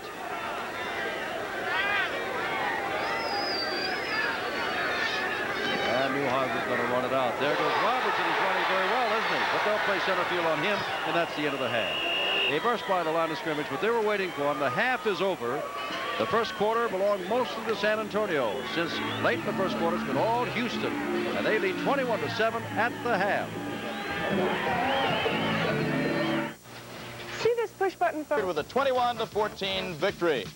Sunday afternoon, Oakland Coliseum in Oakland, California. The home opener for the Oakland Invaders, 34,000 plus on hand to see the New Orleans Breakers. First quarter, the Breakers' first possession. Johnny Walton hits Frank Lockett, 34-yard gain. That led to a field goal. Then in the second quarter of play, the Breakers' leading running back, Richard Crump, scores the game's only touchdown from 1 yard out. It's 10-0 Breakers. The Breakers' defense held Oakland under 150 yards in total offense. Watch as poor Fred Bassani gets sacked again. He's all too used to that. The final score in Oakland, the Breakers go to 2-0 as they beat the Oakland Invaders 13-0. Then last Friday night in the Valley of the Sun, Sun Devil Stadium, Tempe, Arizona, the Tampa Bay Bandits ride into town against the Arizona Wranglers. We're tied at 3, second quarter. Tampa Bay punting, but Lenny Willis fumbles the punt for Arizona. Tampa Bay Bandits recovered the Arizona 13. And Gary Anderson did the rest. He had 2 touchdowns in week number 1, and he finds the hole here from 8 yards out. Touchdown number 3 for him on the season, 10-3 Bandits. And just before the half, Gary Anderson says, give me the ball one more time. And the 1-yard plunge is up and over the top. It's 17-3. Bandits lead it in halftime. Fourth quarter, though, the Wranglers had 1 big play left. On 4th and 4, veteran Greg Landry throws to Trumaine Johnson, 27 yards and a touchdown, but it was too little too late. The Bandits hang on to win in Tempe, 20-17, and they go 2-0 on the year. Then last Saturday afternoon, Skelly Stadium, Tulsa, Oklahoma. The Denver Gold and the Oklahoma Outlaws. Second quarter, quarterback Doug Williams of Oklahoma, who threw for 259 yards on the day, fires and hits Sidney Thornton. Touchdown, 7-0 Outlaws. Third quarter, though, Denver's Craig Penrose lost it to Victor Hicks for a 53-yard gain. That led to a Gold touchdown that would eventually tie the score at 7-all. Then they go into overtime, tied at 14. Outlaws' Bob Boris drops the punt snap. He's tackled at the 4. Ryan Spielman says, let me kick it right now. Spielman lines up, 21 yards out. It's good. In overtime, the Denver Gold go to 2-0. They beat Oklahoma 17-14. We have been fascinated. A record crowd of over 72,000 to see the New Jersey Generals and the Jacksonville Bulls, and the Bulls leading by 6 in the second quarter. But hey, their quarterback, Matt Robinson, intercepted, throwing out of his own end zone. Here's Bobby Leopold, late of the 49ers, down with the Generals. Touchdown, Generals led by 1 at halftime. Fourth quarter, New Jersey up by 2. Bulls knocking on the door. Running back Larry Mason, the pivotal play in this ball game. He fumbles before breaking the plane of the end zone. Right there, it's a clear fumble, and New Jersey's Terry Daniels recovers for the New Jersey Generals. The Generals dodge a big bullet there. On the Bulls' next possession, Matt Robinson again throwing from his own end zone, and again he's intercepted. This time by 12-year veteran of the Cincinnati Bengals, Jim LeClaire, as they break up a Jacksonville drive. That led to a New Jersey score, making it 28-19. Matt Robinson is not pleased. Then the Bulls score to make it 28-26. They have one last shot, the onside kick. Will it be successful? The answer is yes. Here comes Chester G. He recovers. And the crowd is going crazy at the Gator Bowl. Now, with a chance to pull it out, Danny Miller with a field goal. Is it good or not? It is over the upright. It is just to the right. It is no good. New Jersey hangs on for a big win. The Generals win it 28-26. Then last Saturday night, the Silverdome, Pontiac, Michigan. A game seen live on ESPN. Pittsburgh Maulers, Michigan Panthers. Maulers open the scoring. Mike Rozier, his first pro touchdown over the top. And Pittsburgh takes a 7-0 lead. Late in the second quarter, we are tied at 7. Michigan on the drive. Quarterback Bobby Hebert back to pass. He throws, the pass deflected and picked off by Dan Short of the Maulers. And Short is not going to be short this time. He goes all the way to the end zone. Pittsburgh Maulers lead at 14-7 at halftime. Third quarter, the Panthers back to punt from their end zone. It's blocked by Ira Albright. Second block punt against David Greenwood of the Panthers in 2 games. Pittsburgh's Walt Holman recovers. Pittsburgh led at this point 21-14. Fourth quarter, now it's 21-17, the Maulers. Watch Terry Miller, formerly of Oklahoma State, 20-yard scoring job. The Panthers retake the lead 24-21. 35 seconds to go. We're tied up at 24. Here's that man again. Novo Bojovic, and it is good from 19 yards out. The garlic in the glove works again. Final, Michigan Panthers win it 27-24 in an exciting game at the Silverdome. Meanwhile, at RFK Stadium in the nation's capital, Sunday afternoon, Philadelphia Stars and the hard luck Washington Federals. First quarter, Washington scores first as quarterback Mike Hohensee, who would be injured later on, connects with Joey Walters. PAT no good, 6-0. Washington suffering 2 costly injuries, one to Hohensee and this one a crushing one to running back Craig James. Torn knee ligaments, he is out for at least 6 weeks. In the fourth quarter, though, watch Philadelphia on offense as we see James being carried off the field. For Philadelphia, Chuck Fusina to Willie Collier. Watch this catch by Collier. Is this an all-pro catch or what? Touchdown. Philadelphia hangs on to win. In the nation's capital, the Stars go 2-0. They win it 17-6. And then Sunday afternoon, in a driving rainstorm at the Liberty Bowl, kept the crowd down, but they were happy Memphis beat the Chicago Blitz. Good day for Memphis quarterback Walter Lewis out of Alabama. Second quarter on the rollout. Lewis to Turdell Middleton, formerly of the Packers. He's in there, 7-0. Then watch Walter Lewis again in the quagmire that was the Liberty Bowl field. He finds Alan Reed. Reed dives literally into the mud puddle in the end zone. 13-0 Memphis. Lewis was not through. He finds Crawford in the end zone here. Walter Lewis, the rookie from Alabama, 3 touchdown passes. The Memphis Showboats win their first game ever as they beat the Chicago Blitz in the rain, 23-13. 29 are scored at halftime. The Houston Gamblers lead the San Antonio Gunslingers.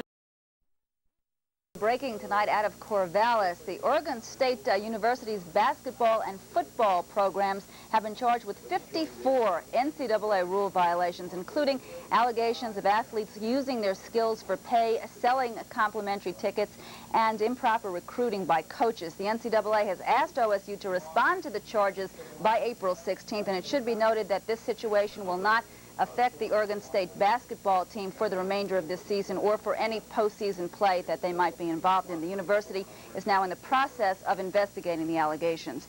There's only one NBA game scheduled this evening. Utah Jazz playing at the Jersey Nets, and the Nets are leading. Stadium in San Antonio, Texas. The Houston Gamblers having things much their own way in the first half. Jim Kelly and company leading 21-7. The big story today from the United States Football League, in case you were out of the country, be advised that Steve Young, the All-American quarterback from Brigham Young, has signed a $40 million, 43-year contract, a lifetime deal with the Los Angeles Express. We'll be back with more of our halftime coverage on Monday Night USFL, with Houston leading 21-7. would have gotten wiped out that day. Antonio Gunslingers 7. Let's take a quick look over the first half statistics. You can see in passing yardage, Houston has a big advantage, nearly 50 yards there. Rushing yardage, also a big advantage. So the total yards, also a big advantage. Turnovers, 1 apiece. And look at the first downs, 12 for Houston, 4 for San Antonio. In short, it has been all Jim Kelly and his offensive coordinator, Mouse Davis, and the Houston offense in the first half. San Antonio is going to find some way, or have to find some way, to shut down Houston, and then get a couple of big plays to get back in this ball game. Let's see if that will happen or if Houston will continue its domination. Let's go back to San Antonio. Paul McGuire and Jim Simpson. A cold, chilly night in San Antonio, and the Gunslingers are just as cold. The Houston team had a little difficulty getting started, punted after 3 plays the first time. They were stopped after 6 plays on the second time and taken over. Then they got it rolling. The first touchdown by Harrell going over. They missed the 45-yard field goal, and then a couple of touchdowns by Kelly, capping it off. That great finish of his. As a matter of fact, Kelly scored the last 2 touchdowns. All right, San Antonio started out very well, Jim, in the first quarter. First time they had to punt the ball, but then they scored the touchdown. That long play to feet. But take a look at it afterwards. They just not moved the ball. Statistically, as Omer's about to get this ball, San Antonio only threw the ball 6 times, and the flag down as Omer's coming this way. And Tom White is our referee tonight.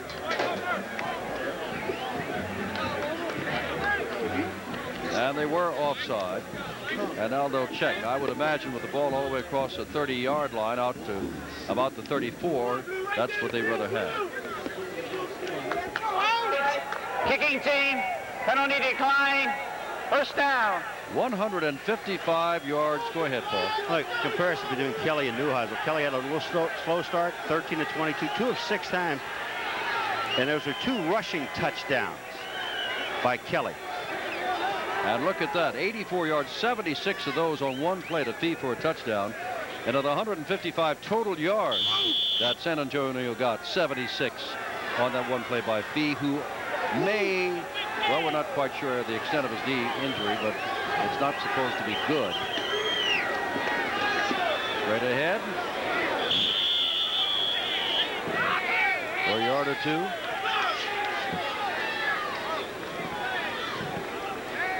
Roberts. We now understand. I was distracted there for a moment. We do have the word on Lionel Fee. He will be operated on for that left knee tomorrow. And that is bad news. They only have 2 wide receivers on the field right now. That is Buggs to the left, and Parker, replacement for Fee, is to the right. One of them goes down, and they're in real trouble. Second down, and flag goes down. Lots of time left on the clock, so somebody must have moved. Moved in the offensive line. San Antonio having a very difficult time getting on track since that. Ball start, 61, offense. That's Rich Garza. Second down. They'll move it back 5 yards. It'll be second down and 15. Ball inside the 30 at the 29-yard line. You know, ever since that one drive, the touchdown, Jim, as you said before, with San Antonio, and that was that long pass play, 76 yards, they really have not done a thing offensively. I'm amazed that Neuheisel has only thrown the ball 6 times. I was unaware it was that few times. There he is. Drills the ball to the sidelines for Rodney Parker, who is out of bounds at the 41-yard line. It is third down and about 3 to go. Parker out of Tennessee State played with the Eagles. And they got him from another Philadelphia team, the Stars, recently. That was a nice pass by Neuheisel and a good route by Rodney Parker. He went down about 11 for 12 and broke it off the outside. The ball was right there. Now Buggs and Parker go wide to the right. First time they've had, well, it's going to be Parker in motion, so the wide receivers will not be on the same side of the line of scrimmage. And here comes Bonner, and Bonner's got the first down. Marcus Bonner out of Texas A&I moves into Houston territory before Joe Heath makes the stop at the 49. That's a pretty play to get something going now, even after a penalty. Bonner coming up the field, and you're going to see that the guards pulling. You've got Garza and Thompson pulling to the outside. Garza gets a block on the outside on 57, Mike Hawkins. Bonner cuts it up to the inside. Joe Heath makes a tackle, but not before they got the first down. It's a well-executed play, Jim. Joe Heath goes off, and Hollis Hall will replace him. I don't know whether it's equipment or what. There's Jim Kelly, who has passed and run his team to a 21-7 halftime lead. But that's why they have the brief officials timeout to get Heath off the field. First down. Oh, what a hit. That was Mike Hagan not going anywhere because Ricky Young just put it right to him. Young out of Oklahoma State. When you see a play like this, you don't know whether there was a blitz on by the linebacker, but watch 58 Ricky Young just fill the hole. He sees the guard move, the tackle never came down on him, and Ricky Young just hammers Mike Hagan. Young played for the champion Panthers a year ago. Second down and 10. Neuheisel, former UCLA quarterback, taking time, getting it out. Oh, he's got Hagan there, and Hagan couldn't track it down. Hagan slowed up, and Neuheisel threw it while he was on the run. And then by the time Mike got into second gear, it was past him. Well, first of all, the protection is just super on the right-hand side. That's Williams and Thompson on the right-hand side blocking. Williams 71, Thompson 70 or 63. And Neuheisel just steps back up in the pocket. No problems at all. He had Hagan downfield, Jim. The linebacker, number 57, Mike Hawkins, is the only one that's even close to him. He's not staying with the back. You're going to see Hollis Hall come into your picture right to the right, but that was late. But you saw Hagan stop and then start again. He was turned around. Neuheisel had him in view, but it's third down, and Neuheisel is down. All the way back at the 45-yard line, they'll have to kick the ball away on fourth down and 16. So what might have been is not. Cleveland Crosby makes the sack of Neuheisel. And Houston, which had the ball for the majority of the first half, will get it back again, leading by 2 touchdowns. David Pryor, look at this punting average. Not good at all tonight. He has not kicked well at all. One of them was a 17-yard kick, and that set up a Houston scoring drive. Sanders, McNeil, the deep men. Pryor. Flag down. McNeil calls fair catch at the 23-yard line, but remember we said a flag went down on the far side of the field. The up man, which is Mike Hagan, number 34, moved. He was a corner man. Once you're set, you can't move. He moved just before the ball was snapped, and it's going to be offside. I don't know whether he refuses it or not. The way Pryor's kicking, they're going to bring it back. Sure. The best kick he had was the one he took off the turf in the end zone. I'll move it back. It was on the 46. Move it back to the 41. Have him kick it again. And remember, he's also kicking into a wind. The wind is almost a crosswind, but if it is flowing from one end zone to the other, it's more likely into the face of Pryor, the punter. Illegal motion. Number 30 on the offense. Fourth down. Pryor standing all the way back on his 25-yard line, and they're not standing too deep for him on the punt. They're only about 30 yards beyond the line of scrimmage, the two safety men. So that is hardly great respect if he booms one.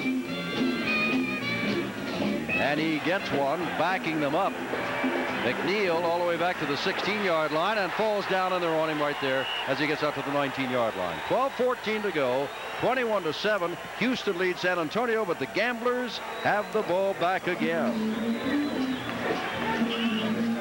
Joe Montana, is that your new Ford Tempo? That's right. What do you think? Well, I really like the way it handles, and Yeah? And it's a good-looking little cruiser too. And you know what has front-wheel drive? Yeah, I sure do. And the Tempo's drag coefficient is 0.36? What? Means it's aerodynamic, Joe. And do you know the Tempo is now outselling all the imports in America? Hey, tell me something I don't know. Okay, Joe, you're not getting paid for this. Tempo, designed to do everything a modern car should. It just looks better doing it. Have you driven the best-built American cars? Have you driven a Ford lately? You can protect everything but your ego. Because they know how it works. And they'll go for it again. Bring out your best Budweiser Light. Bring out your best Budweiser Light. The best has a taste all its own. Enjoy it. Monday night, USFL on ESPN is brought to you by Ford and your local Ford dealer. We invite you to see the 1984 Ford cars and trucks. Have you driven a Ford lately? 20-yard line, 1st and 10. Sparse crowd, cold night, Alamo Stadium, San Antonio, Texas, where much of the press has been less than friendly to the ownership and management of this expansion San Antonio team. Kelly flips the ball to Johnson, and Johnson's got a first down. Tripped up by Larry James, number 24. And Put Choate was also in on the tackle.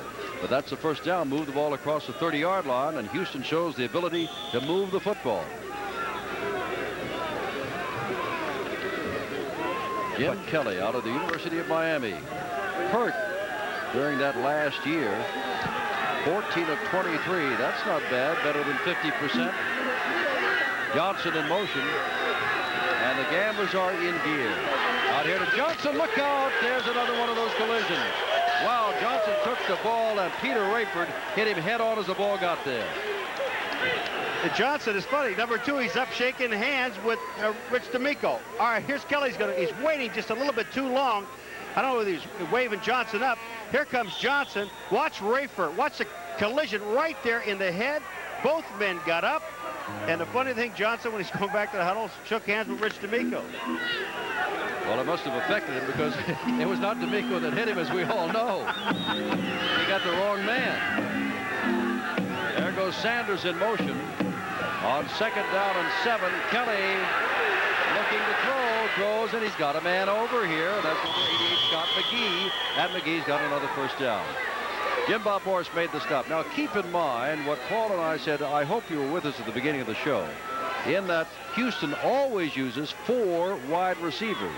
They say there are times when they're all 4 on the same side of the field. We've not seen that yet.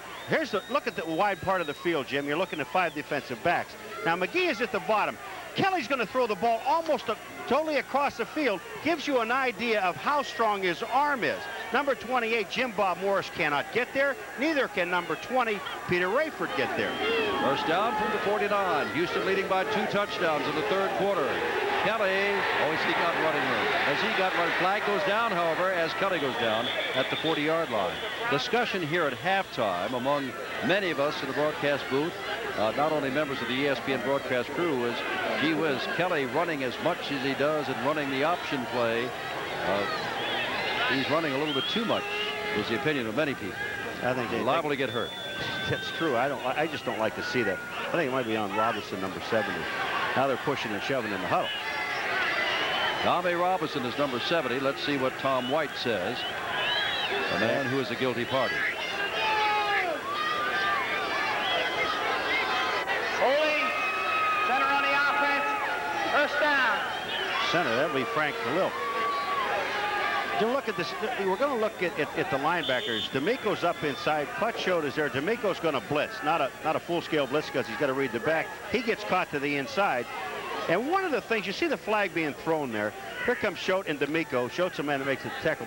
But one thing that happens, Jim, when his quarterback starts to scramble, all of a sudden the offensive linemen, now they got to hold their blocks just a little bit longer, and consequently you're going to get a lot of holding in the offensive line. I think you will anyway. First down and 20 from the 41-yard line. They're after Kelly, but they can't get to him.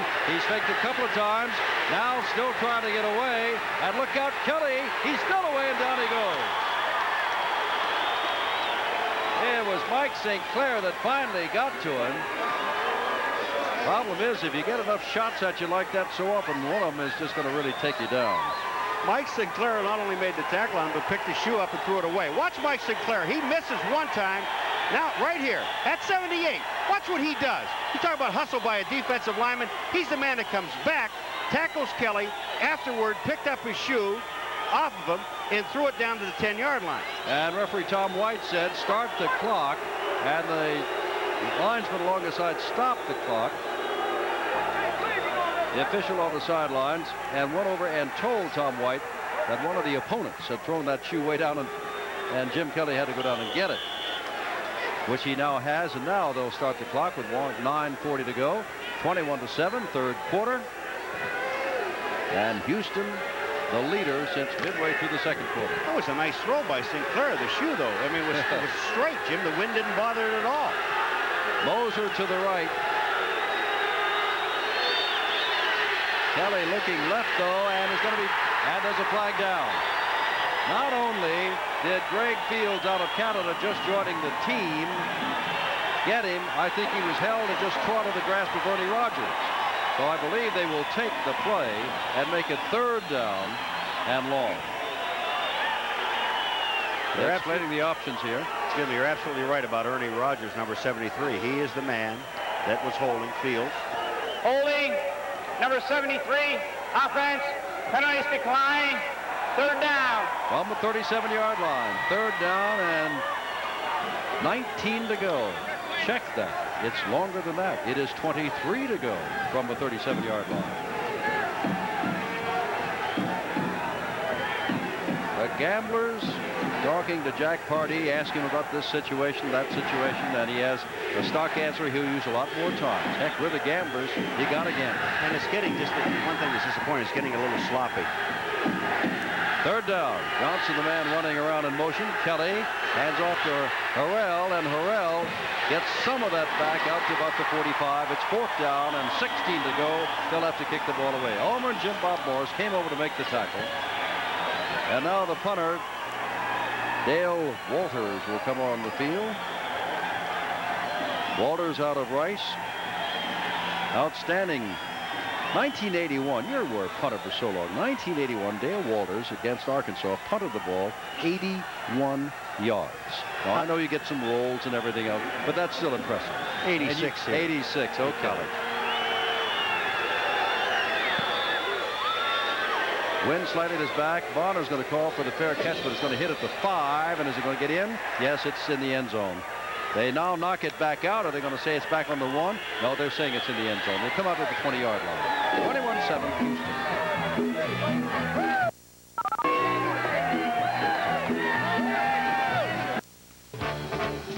Teams, neither is experienced. And Houston is up by 2 touchdowns, but things are getting a little sloppy. And look out. The momentum could go the other way. Not like that, but Neuheisel steps out of it. There's a flag down, and I'm afraid there's going to be holding again. The penalty is Neuheisel gets out to the 24-yard line. But I'm sure that his blockers did not know that he had escaped and were just trying to protect him. So move it back the other way. Tony Fitzpatrick that time, the nose guard, had 2 people blocking him, which would have been Davidson, the center, or either Thompson or Garza, either one of the guards. But he just comes upfield, and it was unbelievable. He went right through him, and that's where the holding call was made.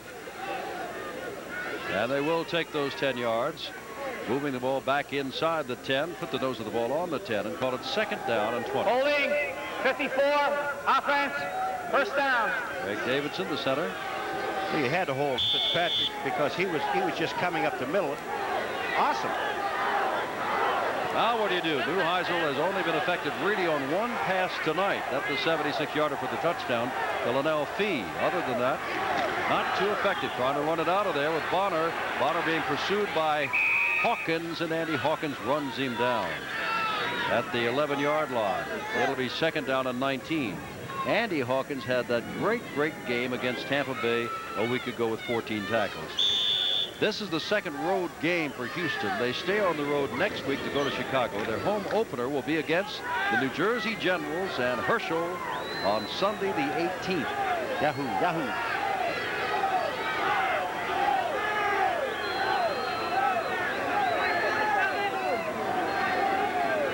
Second down, 19. Long count by Neuheisel. Puts it over the middle and overthrows his man. Bonner coming out of the backfield. The man right there with him was number 25, and that is Hollis Hall. Now, to get back to San Antonio, they lost 13-10 here before 18,233 last Sunday. I don't think they're 18,000 here tonight. I'll get back to the schedule in a minute. Well, let's take a look at Neuheisel when he's throwing the ball. Now, he's throwing it to Bonner all the way down the field. He sees him break clear from Hollis. He's got a delivery, but he didn't look like he stepped up, but he's jumping up because he can't see over the line. He wants holding on Hollis Hall, and that's wrong because he didn't. 3rd down and 19. This San Antonio team will go on the road for the first time next weekend, playing at Oklahoma. Need a big play here, or Houston gets it right back. Neuheisel puts it across the middle and has Bonner, but Bonner is just shy of the first down at the 28.5. You know what I like? What? About the play. Same play they threw last time. He knew he had Bonner beating Hollis Hall. So that time he came right back with the same play, and I love the call. Take a look at it. You see Neuheisel going back, and he's looking at Bonner. Here comes Bonner across the middle. He's waiting for him to clear Hollis Hall.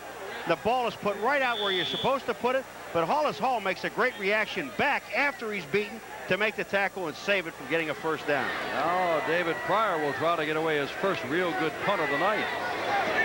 Keep Houston out of San Antonio's territory. And this is going to be McNeil. Not going very far. Back to about the 41. 6:47 to go. Third quarter, live from San Antonio. The Gamblers in charge at the moment, 21-7. This is an apology from Ford Escort to Fred's Garage, now Fred's Produce. To George's Friendly Service, now George's Video Arcade. And to all the other garages and service stations that have gone on to better things. But how are we to know that when we engineered Ford Escort to be fuel efficient and to require less scheduled maintenance than any leading Japanese import, it would come to this? Have you driven the best-built American cars? Have you driven a Ford lately? Join ESPN Saturday for some high-flying USFL fun.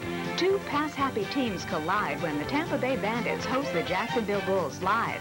Both teams are loaded with talent and ready to pull the trigger. See the showdown live Saturday on your Total Sport. And UCLA under Larry Farmer not doing that well this year. 21-7. Houston leads. Have got the ball at their own 40-yard line. First and 10. 6:34 to go, third quarter, and Kelly's back. Good one comes naturally if he can get it away, and he cannot, as number 78, Mike St. Clair, is in his hair again. A sack on the play. Now, it is 21-7, but remember, it was 21-7 at the end of the half. Since that time, no one has really moved this football. Offensively, all right, here's Searcy on the right-hand side. He's a right guard, 69. He is supposed to be blocking St. Clair, who made a move to the outside, and Searcy... You see Kelly looking at Searcy saying, what's this man doing in my face? First time the two USFL teams, brand new from Texas, have met one another at the second game of the second season for the league. They're playing in San Antonio live on a chilly, chilly night. Cold might make that. Kelly, just a little flip out there to Sam Harrell. Harrell is going to get up close and gets the first down across midfield. He just gallops along. Not great speed, but he makes the moves. Vance Bedford and Mike Ulmer put him down. But Houston again has moved into San Antonio territory. All right, we saw Bill Searcy get beat before. Now let's take a look at the Bill Searcy we really know. That's a block on Hanna, number 65. Bill Searcy just firing out, cut him off at the knees, and now he's going to get in pursuit. Not a whole lot of pursuit, but he's going to get in pursuit. Now they're going to move the ball down. And what is this for, Tom Wilson? Face mask. Now that's more yardage. It takes the ball to the 43. Bill Searcy played with the Stallions, was in 2 NFL camps, and is out of the University of Alabama. This is his third year. The offensive lineman Paul was talking about. You're going to see when somebody messes up on a play, they usually come back and they do well. Small nut. Yeah, they do well. 5:50 left in this third quarter. Richard Johnson in motion. Kelly gets the ball out there. Look out. Sanders goes up high at the 15-yard line and cannot come down with it. Now it is second down and 10. I'm going to say this again. I know Kelly's got a great arm and he's got an awful lot of confidence in it. But that time when Kelly rolled, Jim, he was just throwing on the run. And to put a ball between two defenders and hit your man while he's running across field is very difficult. He did not set himself up to throw the ball. He threw it on the run. Jim Kelly interviewed a lot since coming to San Antonio. And each time he's saying, I'm learning. I'm learning. Very nice young man, and he's a great PR for the Houston Gamblers. Second down and 10 from the 43. Kelly just flips this across, and it's almost picked off by Putchote.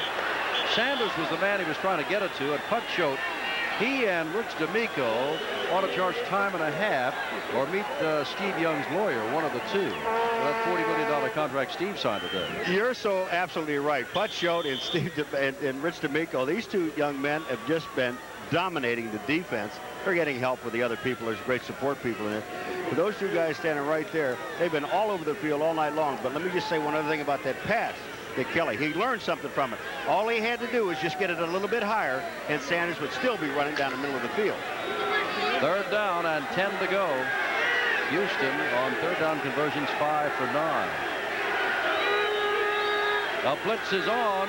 They pick it up. He gets the ball out there to Harrell, and Harrell does not get the first down. Stopped by Put Choate at the 36-yard line. Fans are booing because after Harrell went down, the ball popped loose, but he was clearly down. But since Vance Bedford, a University of Texas man, picked it up, they wanted to advance for a touchdown. And one other thing in a rule, the ground now can never cause a fumble when a man's being tackled. The ground cannot cause it. They're going for this, Jim, on 4th down. They've got confidence in their defense. San Antonio, they have not been able to move the ball offensively unless they're going to take a delay of game here and get him back in punt situation. Paul, that one pass to the now injured Linnell Fee for 76 yards and a touchdown is the only touchdown that San Antonio scored on offense all year. They scored on defense a touchdown in their first game with New Orleans, not offense. So they've gone almost 7 quarters with just one. Another pitch out to Harrell. He's got the first down again, down to the 30-yard line. And Houston, we see them run the option play again. Now, Paul McGuire, I remember when the option came up in football, and you take one fella and say, see that quarterback, no matter what he does, you stick him. And don't you think somebody in the pros someday going to do this to Kelly? We should not talk so much about Put Choate because he's the man that should have made the tackle. He was there. Sam Harrell is to the outside. Watch Put. He overruns it a little, just a wee bit. Harrell cuts back to the inside. Fields, number 79, finally makes the tackle, but they have a first down. You talk about confidence in your offense to make that play, but poor Put. First down from the 30-yard line. 21-7. They put it out to McNeil. Look out, he's got speed. Cut down. Fine play there by number 47, Raymond Waddy. Fine play to hold him to just 4 yards because he was off and running. You know, you see a play like that slip screen to the outside to the wide receiver. It doesn't look like it's going anywhere. There's Gil Stanky. And all of a sudden, bang, there he is. Bill Steinke, 63 years old. Oldest coach in professional football, and he may have grown a little older tonight, but maybe he's been around long enough to take these things in stride. But his team needs some offense. 7 quarters almost with just 1 offensive touchdown this year. There's the pump fake, and then he throws to Sanders over the middle. Sanders first down at the 10-yard line. He is stacked up down there by Raymond Waddy again. But Kelly now is beginning to do what he wants to do. Go long, go short, little flip passes to Harrell. Option plays.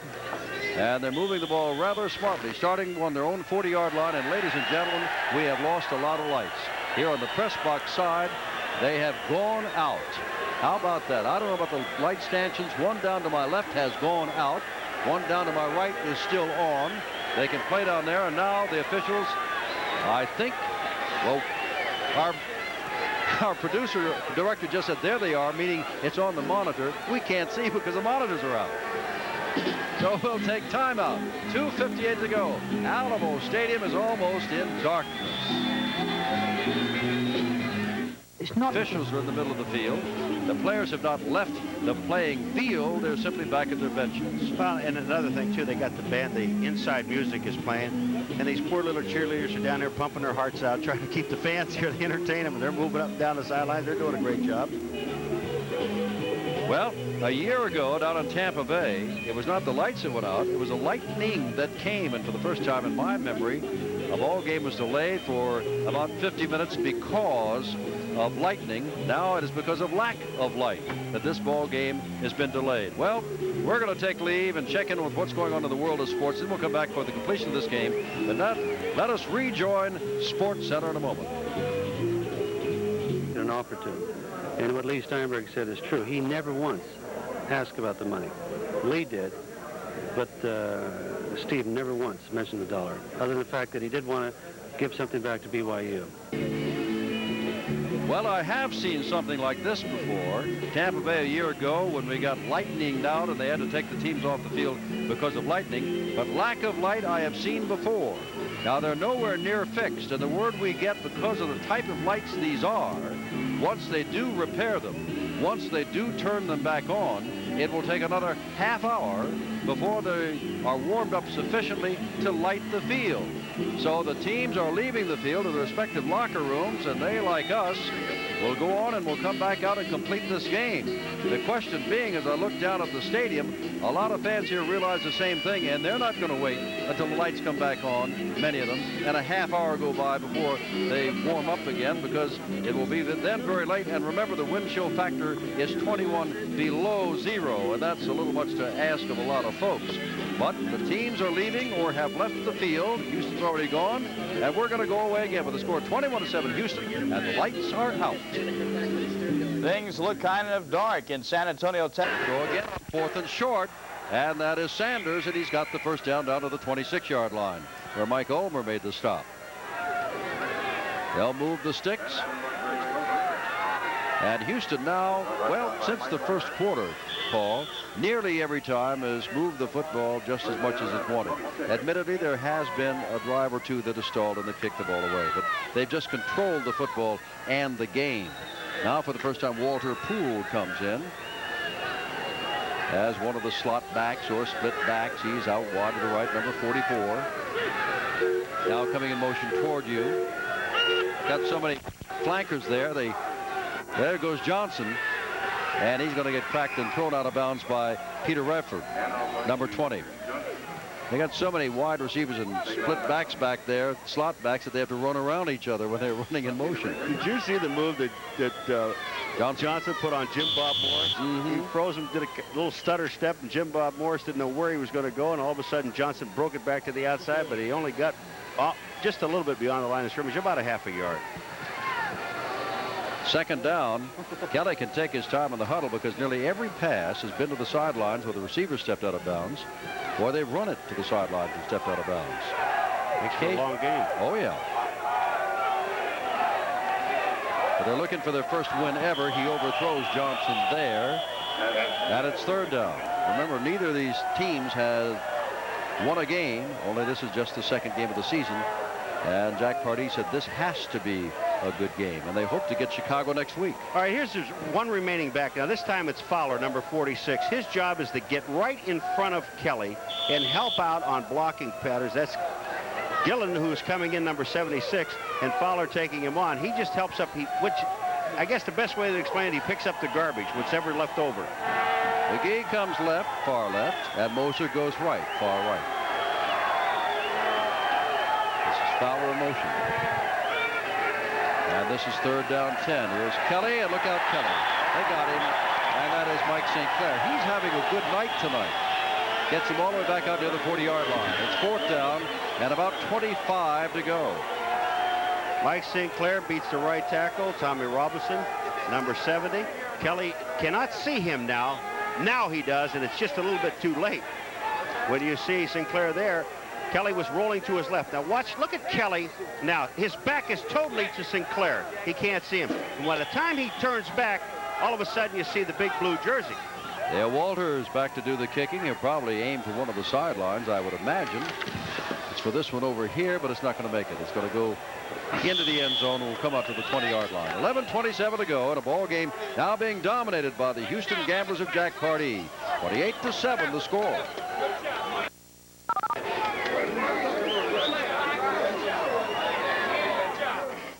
Parker ball in and out of his arms as he took a short dive at the 50-yard line. Coverage over there from number 35, Mike Mitchell. I'm impressed with Ford because that ball there should have been caught. It hit Parker right in the arm, and he dropped the football. And what Ford is doing, he's taking the short routes. He knows that the Gamblers are going to be playing just a little bit deeper because they have that 21-point lead. So he's going to take exactly what they're giving him, the short routes. Third down and 5 to go from the 37-yard line. The blitz is on. Ford gets the ball out here and rolling with the ball, and that is a catch. That is a catch by Danny Buggs, and it's a first down. Jim, this ball is thrown again to Buggs. They're hurrying up. They're coming to the line of scrimmage, but this ball is thrown to Buggs as he's making the break. It's almost on like a blind catch because Buggs is making the break. The ball is thrown. He comes back to the ball, and the ball was perfect. Less than 10 minutes to go now. The ball's on the 44-yard line of Houston. And Ford is trying to ignite something. Gets it out here, and this may be trouble. It's beyond the outstretched arms of Marcus Bonner. Over there defending was Mike Hawkins, the linebacker. That stops the clock with 9:47 to go. And it'll be second down and 10 from the 44. Yesterday, you just couldn't believe it. Here in San Antonio, Texas, the temperature reached about 80 degrees. And our television crew, there's a flag, and they might have roughed up Mike Ford. Let's see what Tom Wilson has to say about it. Personal foul. Roughing the passer. 58 on the defense. First down. That's Ricky Young. Got it called on. Hard to say, about 82 degrees, and our engineering crew in setting up for this they're perspiring. And today, everybody's freezing. From the 29, first down. Ford delivers it. Bugs can't get it. Fine play by Mike Mitchell at the 10-yard line, getting him a hand in there at the last minute. Now, if Ford would have been on target with that pass, it would have been a touchdown because Bugs had Mitchell beaten on the play. Bugs ran a direct post pattern, came from the outside to the inside, going away, and Ford was a little bit behind. Into the ball game comes Scott Stamper, number 30, a running back, and he immediately gave a play to Mike Ford. Second down, 10.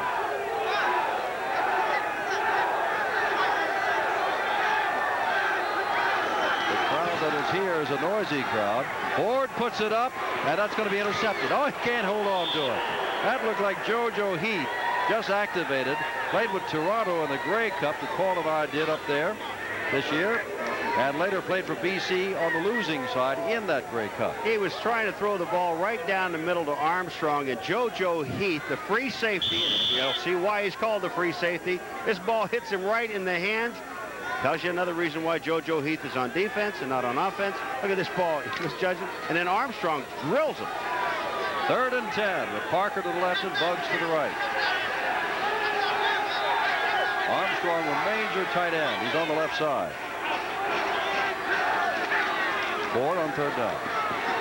Has his man up in the air for grabs. Nobody can get it. Rodney Parker with good defensive work by number 24, Will Lewis.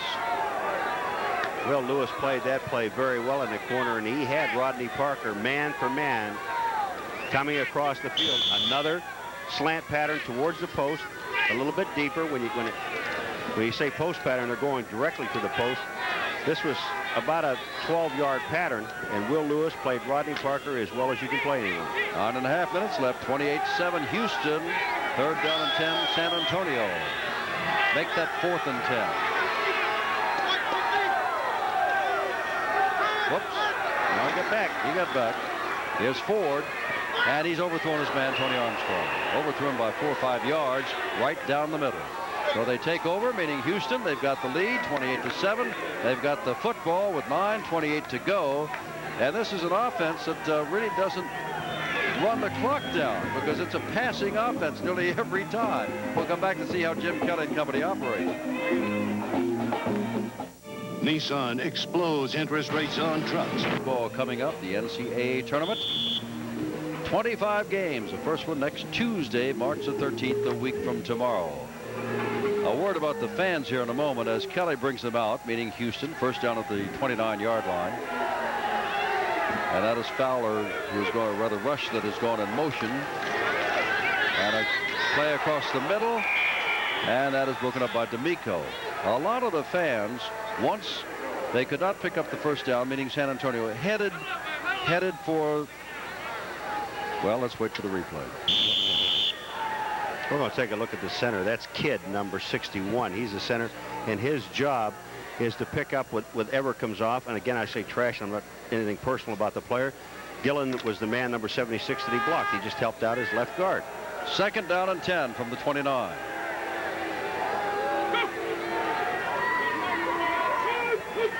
Rush in motion, but they're going to throw it over here to McNeil, and McNeil, well, he breaks the tackle, and it's thrown out of bounds rather hard by number 24, Larry James. That will stop the clock. what I was starting to say is we were waiting for a commercial. After San Antonio could not drive for the touchdown, and the folks here realized that it's about over, a lot of them got up to leave. They know that San Antonio is losing. They know that they've been very cold tonight. They know that the lights went out for 45 minutes tonight.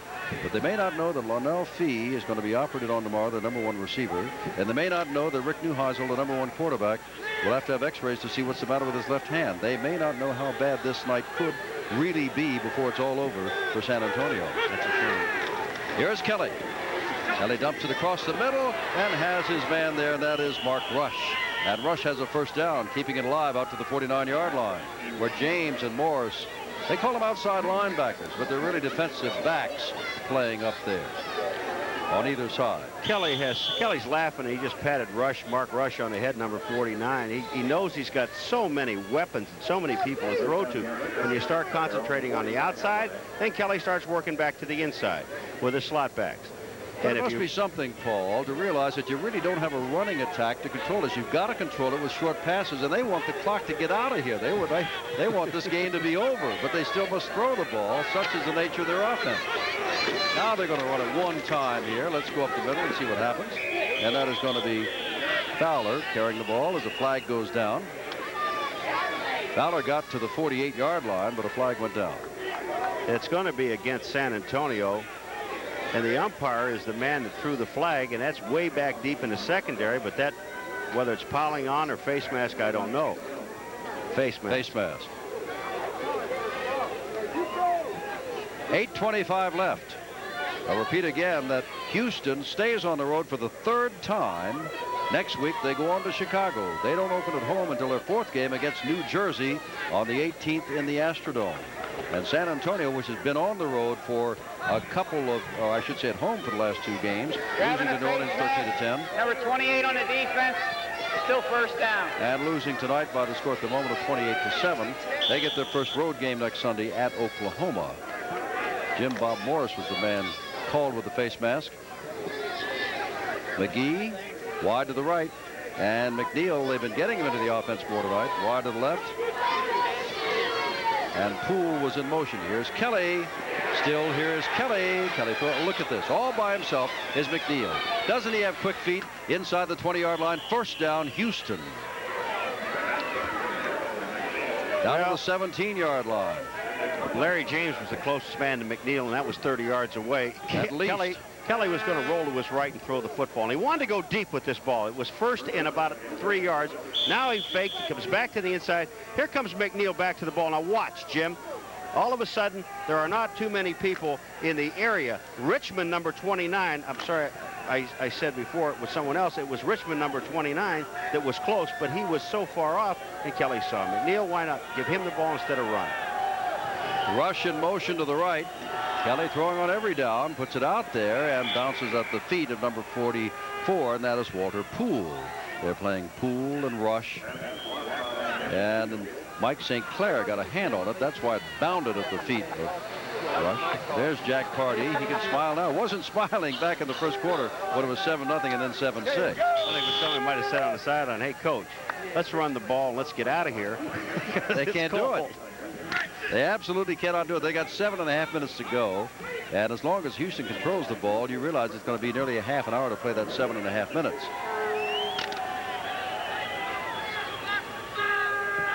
There goes McGee out to the right and McNeil to the left. Only a few folks left now in Alamo Stadium. Here's Kelly going on every single play. And out there is Poole.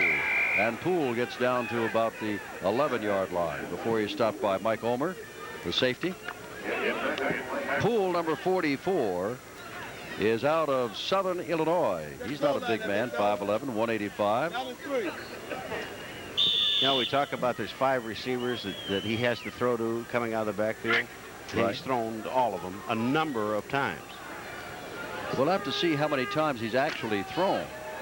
He's getting 43 times he's thrown already tonight. And remember, in the first game against Tampa Bay, he threw 41 times. That was a 20-17 game. They're ahead. Here comes number 44, unless he decides to run with it. Now he's going to put it up in there. Oh, look, all by himself. Hello there. Mr. Moser has a touchdown. Greg Moser, out of Oregon, has a touchdown. Well, I said, they mix it up. He's thrown 4 passes in a row to 4 different people. Moser, when he goes downfield, now we're going to watch Moser all the way. He's coming off the line of scrimmage. And here he is. He's drifting into the end zone. Now he hooks up close, okay, and sees Kelly in trouble, so he just slides across the end zone. Nobody, but nobody, is even close to Moser, and there he is for the touchdown. The man, Mike Ulmer, coming in, was on the other side of the field. He wasn't even part of that play. Well, there's Kelly. Finally got a touchdown pass out of all this throwing. He scored a couple touchdowns himself. And there's the extra point by Brockhouse. And it is 35-7. Houston, 6:45 to go in the game.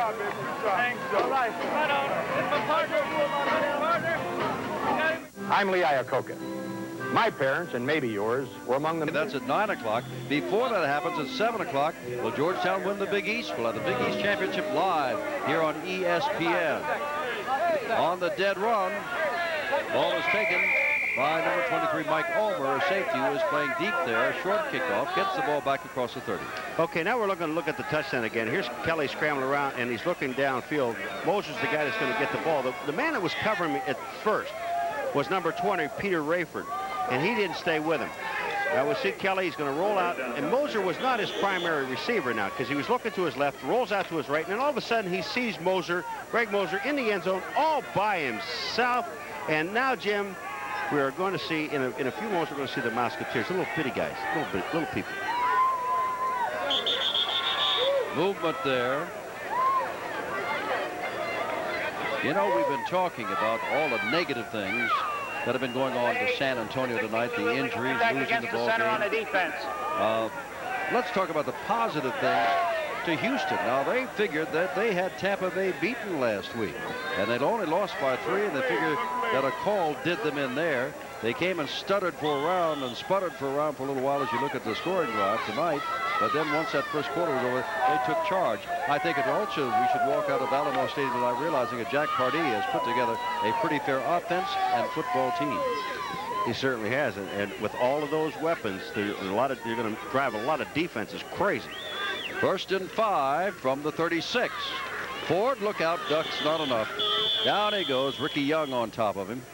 They're just sending everybody now because they know that Ford, like Jim Kelly, who does a choice, Ford must throw now.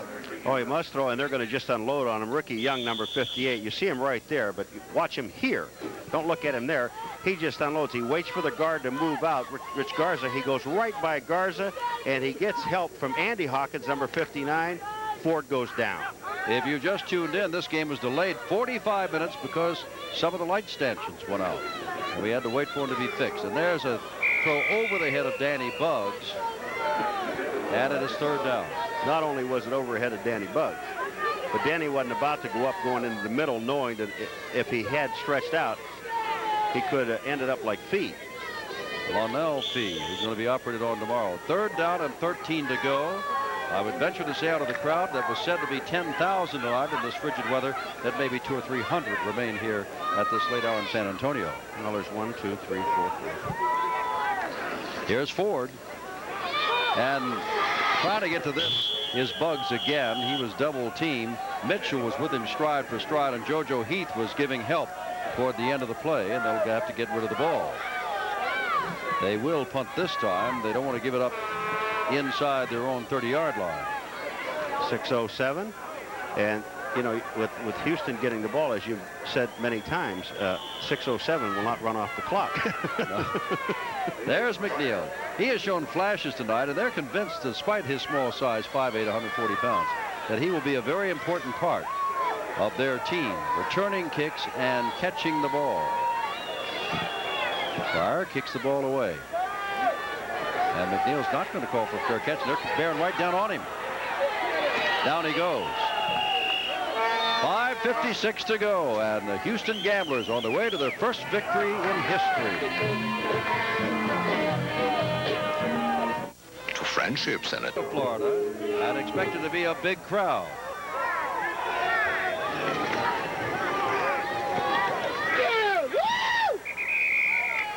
The new quarterback, Todd Dillon, out of Cal State Long Beach on a handoff. And Fowler got a few yards on it. Dillon set 16 different school records throwing the football while at Cal State Long Beach. He is a rookie, 6 feet tall, 195 pounds, just 22 years old. And they're going to save Jim Kelly, who had quite a night. We got to pick a Menon MVP. At one time, we're saying Harrell, but Harrell did not play much of the second half. Kelly's been moving the ball along, so Paul and I will get together and see who's going to get that award. Here's Dillon again, and Dillon's going to throw the ball, and unable to hang on to it is Walter Poole. And it's 3rd down and 8 to go. 5 minutes, 14 seconds left. And that was an excellent pass. Dillon running to his left and throwing the ball to Poole. And as Poole turned upfield, Dillon hit him right in the hands. There was no reason why he shouldn't catch it. I'm impressed with all the quarterbacks that we've seen. Neuheisel did not have a very good first half, then get hurt. And then they brought on Mike Ford, and I thought Mike Ford looked very impressive in the first drive. There's Jim Kelly. How sweet it is to win, right, Jim? Been some time since he won, since he was hurt his senior year at University of Miami. Dillon throws. Oh, couldn't catch the easy one, but Poole catches the tough one. Behind him, turning around with his right arm. But Choate put him down. They'll move the sticks with 5 minutes left. Don't you, Jim, you've seen football games for years and years and years, but doesn't it just makes you wonder sometimes. You see Poole come out of the backfield, and Dillon hits him with a nice, easy swing pass that you should catch 99 out of 100. He drops it. Then he throws the ball over his back shoulder. He makes a turnaround catch that looks impossible for anyone to catch. He had to concentrate harder on one than on the other, I believe. There's Dillon looking down, swinging the ball out toward Richard Johnson. And it's no good and stops the clock. Chaffetz White was out there covering. 4.5 minutes to go. I can hear that Houston bench from over here saying, hey, will you run the football, please? And up the middle. But you know, it's a funny, if people just tuned in now, you would think, watching this series of downs, that Houston is trying to come from behind at 35-7. They're leading at 35-7. But as we said at the very outset, this is their offense. 4 wideouts, throw the football.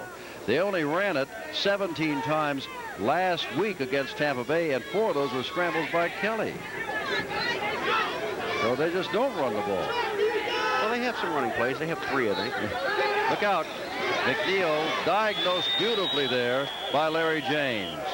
And James came up to make the stop. Larry James finally committed himself to the wide receiver, Gerald McNeil, and James made a great play a little bit too late. Dillon's going to throw this ball. He looks to his right, looks him off, brings it back, and look at James. He's right there, number 24, tackling McNeil. No way can Boucher get to the outside, who is the guard, to help out. Gil Steinke's got quite a week ahead of him. Great work at Texas A&I, but he has lost certainly one of his wide receivers, maybe his top quarterback, and certainly his second game in a row. 3rd down. Poole in motion. 15 to go. Dillon back to throw. Dillon, and there's a diving try by Walter Poole. No good at the 40-yard line, and they'll kick the ball away. Tyler was covering him. And so apparently Ford and company will get the ball back. Effort to make this a little bit closer. It's well out of hand. 28-point lead for the Gamblers. One thing you could say, the Houston fans, James, is they're going to see exciting football down there. They're going to see the ball in the air 95% of the time. Dale Walters to kick the ball.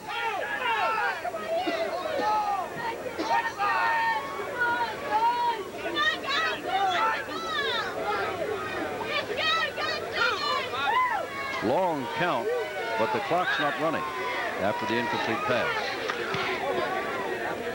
Rather good kick. Driving back Bonner. And Bonner, wow, as he hit as he gets to the 25-yard line, where it'll be 1st and 10 from there. Next Monday night, Paul and I'll be out in Phoenix again, and that's no bad place to go. The Washington Federals will be out there, but they've lost Craig James. They fired their coach, Ray Yark. They got Dick Bielski in there. And I would always hate to go face a George Allen team anytime his team was lost, let alone anytime his team was favored to win and lost. So the Federals are liable to have a tough time next Monday night. Especially when George Allen has a 1-minute commercial out there in Arizona that says we will not lose at all this year, and he already did that once. By 3 points. Maybe he'll do another one. Here's Ford to throw the ball, and is over the head of the intended receiver, and that's the tight end again, Tony Armstrong. Seems to be a favorite target since Mike Ford has come in. That's about the 5th time he's thrown toward Ford. Oh, we got 3:27 to go, and we know, I know we keep repeating ourselves. I thought it was a great line, Jim, when you kind of said if you turn into this game late and you think Houston was behind. That's right. They're up 35-7. We know that San Antonio will throw the football, and we also know that when Houston, and if and when they get it back, they will throw the football. Each team going with its backup quarterbacks for different reasons. Kelly had a good night and is not hurt. Neuheisel had a bad night and is hurt. Armstrong drops the ball as he is stuck there by the back, Calvin Eason. Eason, a rookie out of Houston. Back party 58-53. But he did build the Chicago Bears into a playoff team. Replaced with the Washington Redskins by Joe Gibbs, who promptly lost his first 5 games and then began to win and go to the Super Bowls. 3rd down 10. Ford gets it. It's Parker across the middle, and Mitchell knocks him down, but it's a 1st down. San Antonio holds onto the football at the 39-yard line. And they're trying to get another play away in a hurry. Again, you know, we're at that position where, look, if you look at the defensive secondary of Houston, they're way off. Their safety is almost 20 yards away from the line of scrimmage. Ford getting it out toward the sidelines to Danny Buggs over there, and Buggs falls down, trying to avoid Calvin Eason, and he just went down to the ground.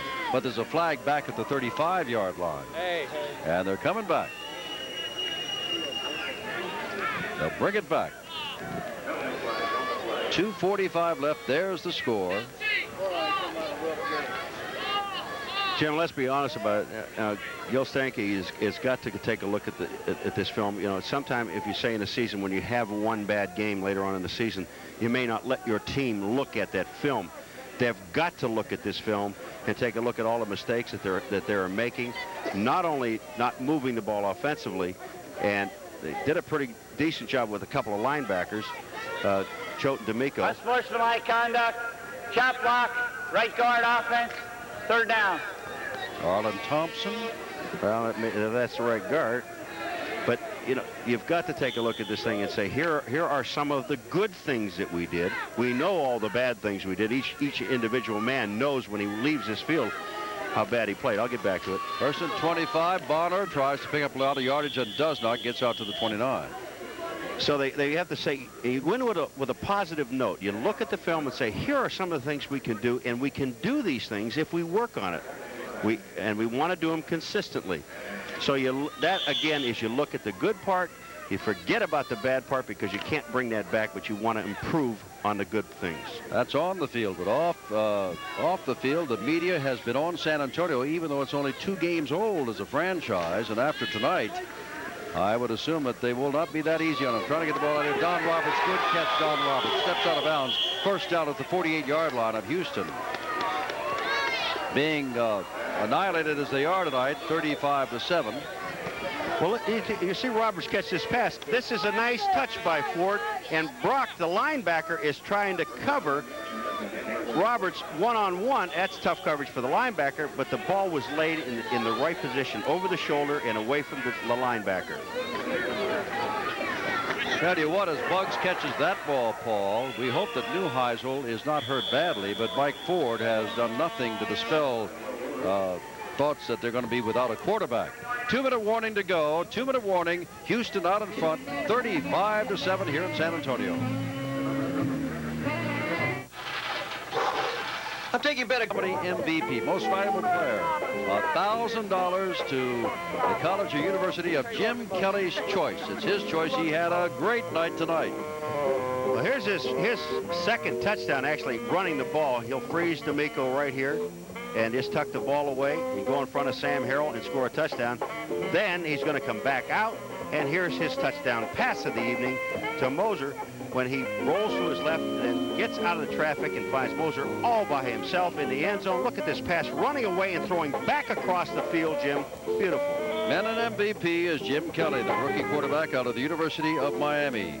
As you take a look now live with the ball at the 35-yard line, first down San Antonio, 2 minutes to go. Mike Ford back to throw, putting it down the middle and overthrowing Joey Hackett. Kelly ran the ball 6 times for 41 yards. Now we all know that that's about a 7-yard average running the football. Not bad. 28 of 44, better than 50%, 315 yards and a touchdown. Other than that, Jim, how come you've been an MVP? I don't understand why he's sweating. Look at his hair. It's cold out there. Yeah. Second down and 10. 1:56 left in this game. Lights went out. Game was delayed 45 minutes toward the end of the third quarter.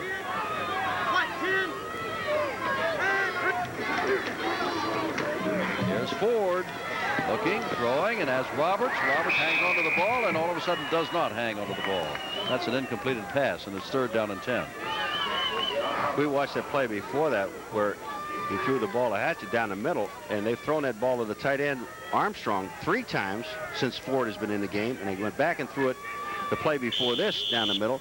That ball has to be right on target because they've got the safeties, the free safeties, are standing about 25 yards deep, Jim, and they're just sitting there waiting on it.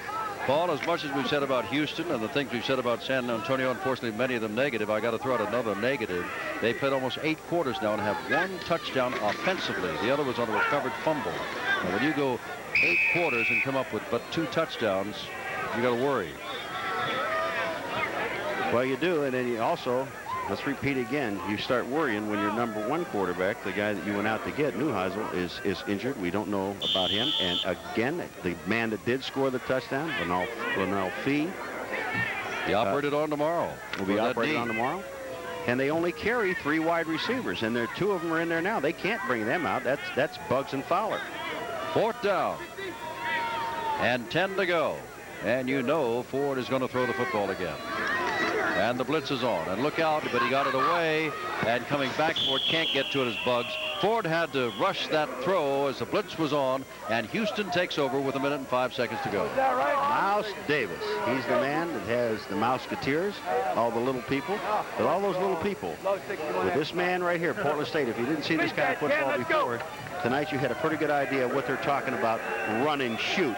And Mousy, we talked to him, Jim, yesterday, and he just loves this kind of offense. I don't believe that there could be a quarterback alive that wouldn't like to run this kind of offense because you're throwing nearly all the time, and that's what the quarterbacks want to do. That's how you can get people take up and set notice and maybe give him one of those $40 million contracts like Steve Young apparently got today. He'll be a big addition to this league. A couple days ago, they got Marcus to 3. That's not bad, is it? There's a throw to Poole out here. And Poole is thrown out of bounds after picking up a first down at the 46-yard line. Yes. I'm sorry. I don't really mean to laugh, but again, we're looking at a team with 59 seconds left on the board, 35-7, and they're throwing the football party saying, well, we've got our young man in there, and they're not trying to rub it in on San Antonio. What they're doing is giving Mr. Dillon, number 10, the quarterback, some throwing time. Well, not only that, they're running their offense. This is about the offense that they run. There's Johnson in motion. Dillon throws it behind Moser, and that stops the clock with 55 seconds to go. To show you what can happen when you simply don't run the ball down, as Houston does not run the ball down, with 7 minutes and 35 seconds to go, I said this will take a half an hour to play. Actually, it's going to take longer than that before this final 7 minutes and 35 seconds are over. But Houston is in a situation. Harrell, while he was in there, did a lot of running and very effectively. But with him out of there, they don't want him injured. They're throwing the football. I know they want to get Todd Dillon some time to throw the ball, but I think it's time to run it up the middle and forget about it and go home. Well, they could just run it up the middle, say on the next play, and almost run out the clock. Whoops, that ball is going to be picked off, and picked off it is by Tommy Neal, and Neal is thrown out of bounds inside the 35-yard line at the 34. 47 seconds to go, and that is the first interception of the night by San Antonio. All right, he was throwing the ball to Poole on the outside, and the ball does hit Poole right in the hands. We said he made a couple of spectacular catches, and now one that hits him in the hands. It's going to pop right up into the hands of number 50, who the linebacker is Neal. and he's going down the sidelines hoping that he might get a touchdown, but that's not going to happen because number 73, Ernie Rogers, knocks him out of bounds. There are 47 seconds remaining. Tally Neal gets a big hand from those who are here because he's a native of San Antonio. Went to Tarleton State.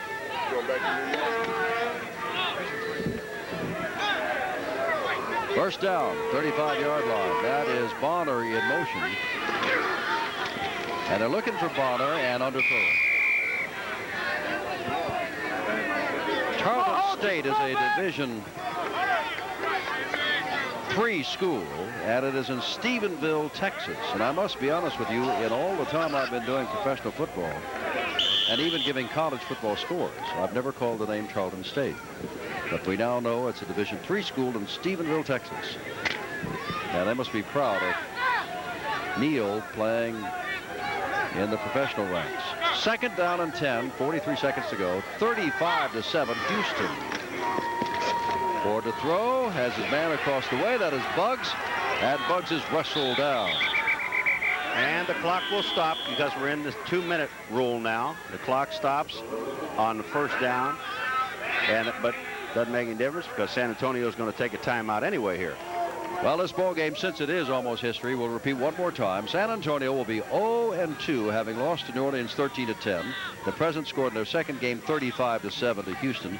Houston will be 1-1, having lost to Tampa Bay in what they consider a heartbreaker 20-17, and now winning this game 35-7. And Houston remains on the road to go at Chicago next week. That's their third. And for the first time, San Antonio will go on the road, and they'll play at Oklahoma also next Sunday. Saturday, we're going to be on the air, 9 o'clock Eastern Time, Jacksonville. Great game against the Generals yesterday at Tampa Bay. And then on Monday, Paul and I will be out in Arizona, and Washington will be at Arizona.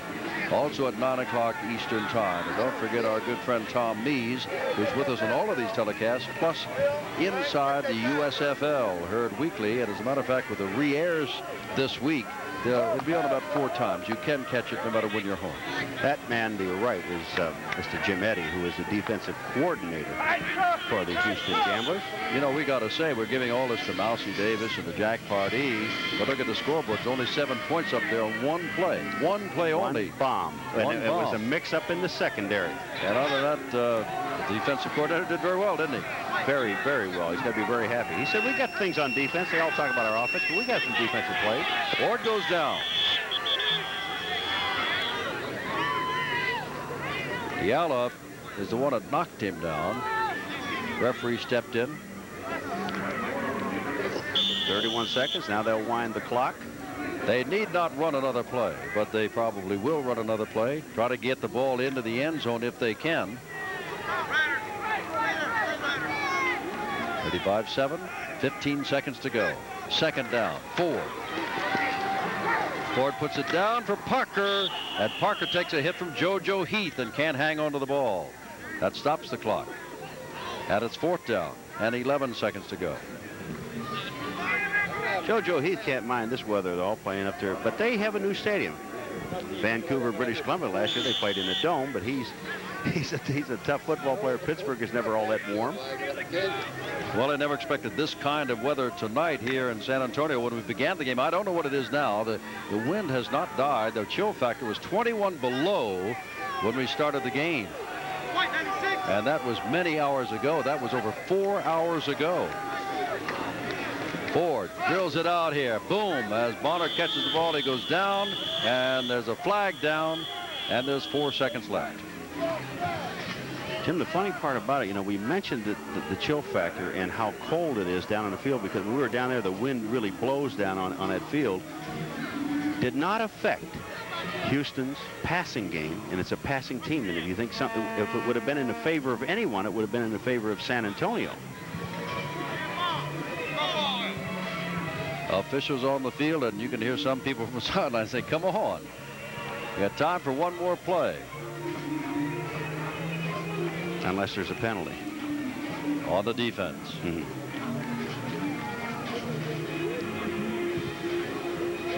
Tom Wilson walking around. I called him Tom Wilson. I beg your pardon, Tom White. I hope that's the only time I call him Tom Woodson. Tom White. He's been refereeing a lot of these games. One of the real good officials in the United States Football League, and they entrust him with a lot of their big games. Now getting the lines marker set correctly on the sideline.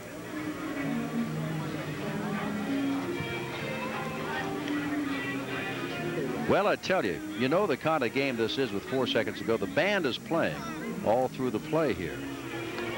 Encroachment, left tackle, defense, third down. Take it back to third down, encroachment. Got a band or a recording? Whatever, they're playing music. Yep, it's going to be a long week. Hopefully not a long season for San Antonio and Gil Steinke. For Jack Pardee, I think he can look ahead to maybe not a championship season, but certainly a rather good season for a first-year team. There's Ford back. Ford throwing for the sideline, stepping out of bounds as Rodney Parker crossed the way. But now they say the game is over. 35-7. Jim Kelly's our Menon MVP. He ran for a couple of touchdowns, threw for a touchdown. San Antonio lost Neuheisel to injury, at least for this game, and Fee maybe for some time because of an operation on his knee tomorrow. Jim, run and shoot. I love it. I'm impressed with it, and it's going to excite an awful lot of people, and it's going to give fits to some defenses. Houston is now 1-1. San Antonio is now 0-2. Jim Simpson with Paul McGuire saying good night from San Antonio. Let's go to Tom.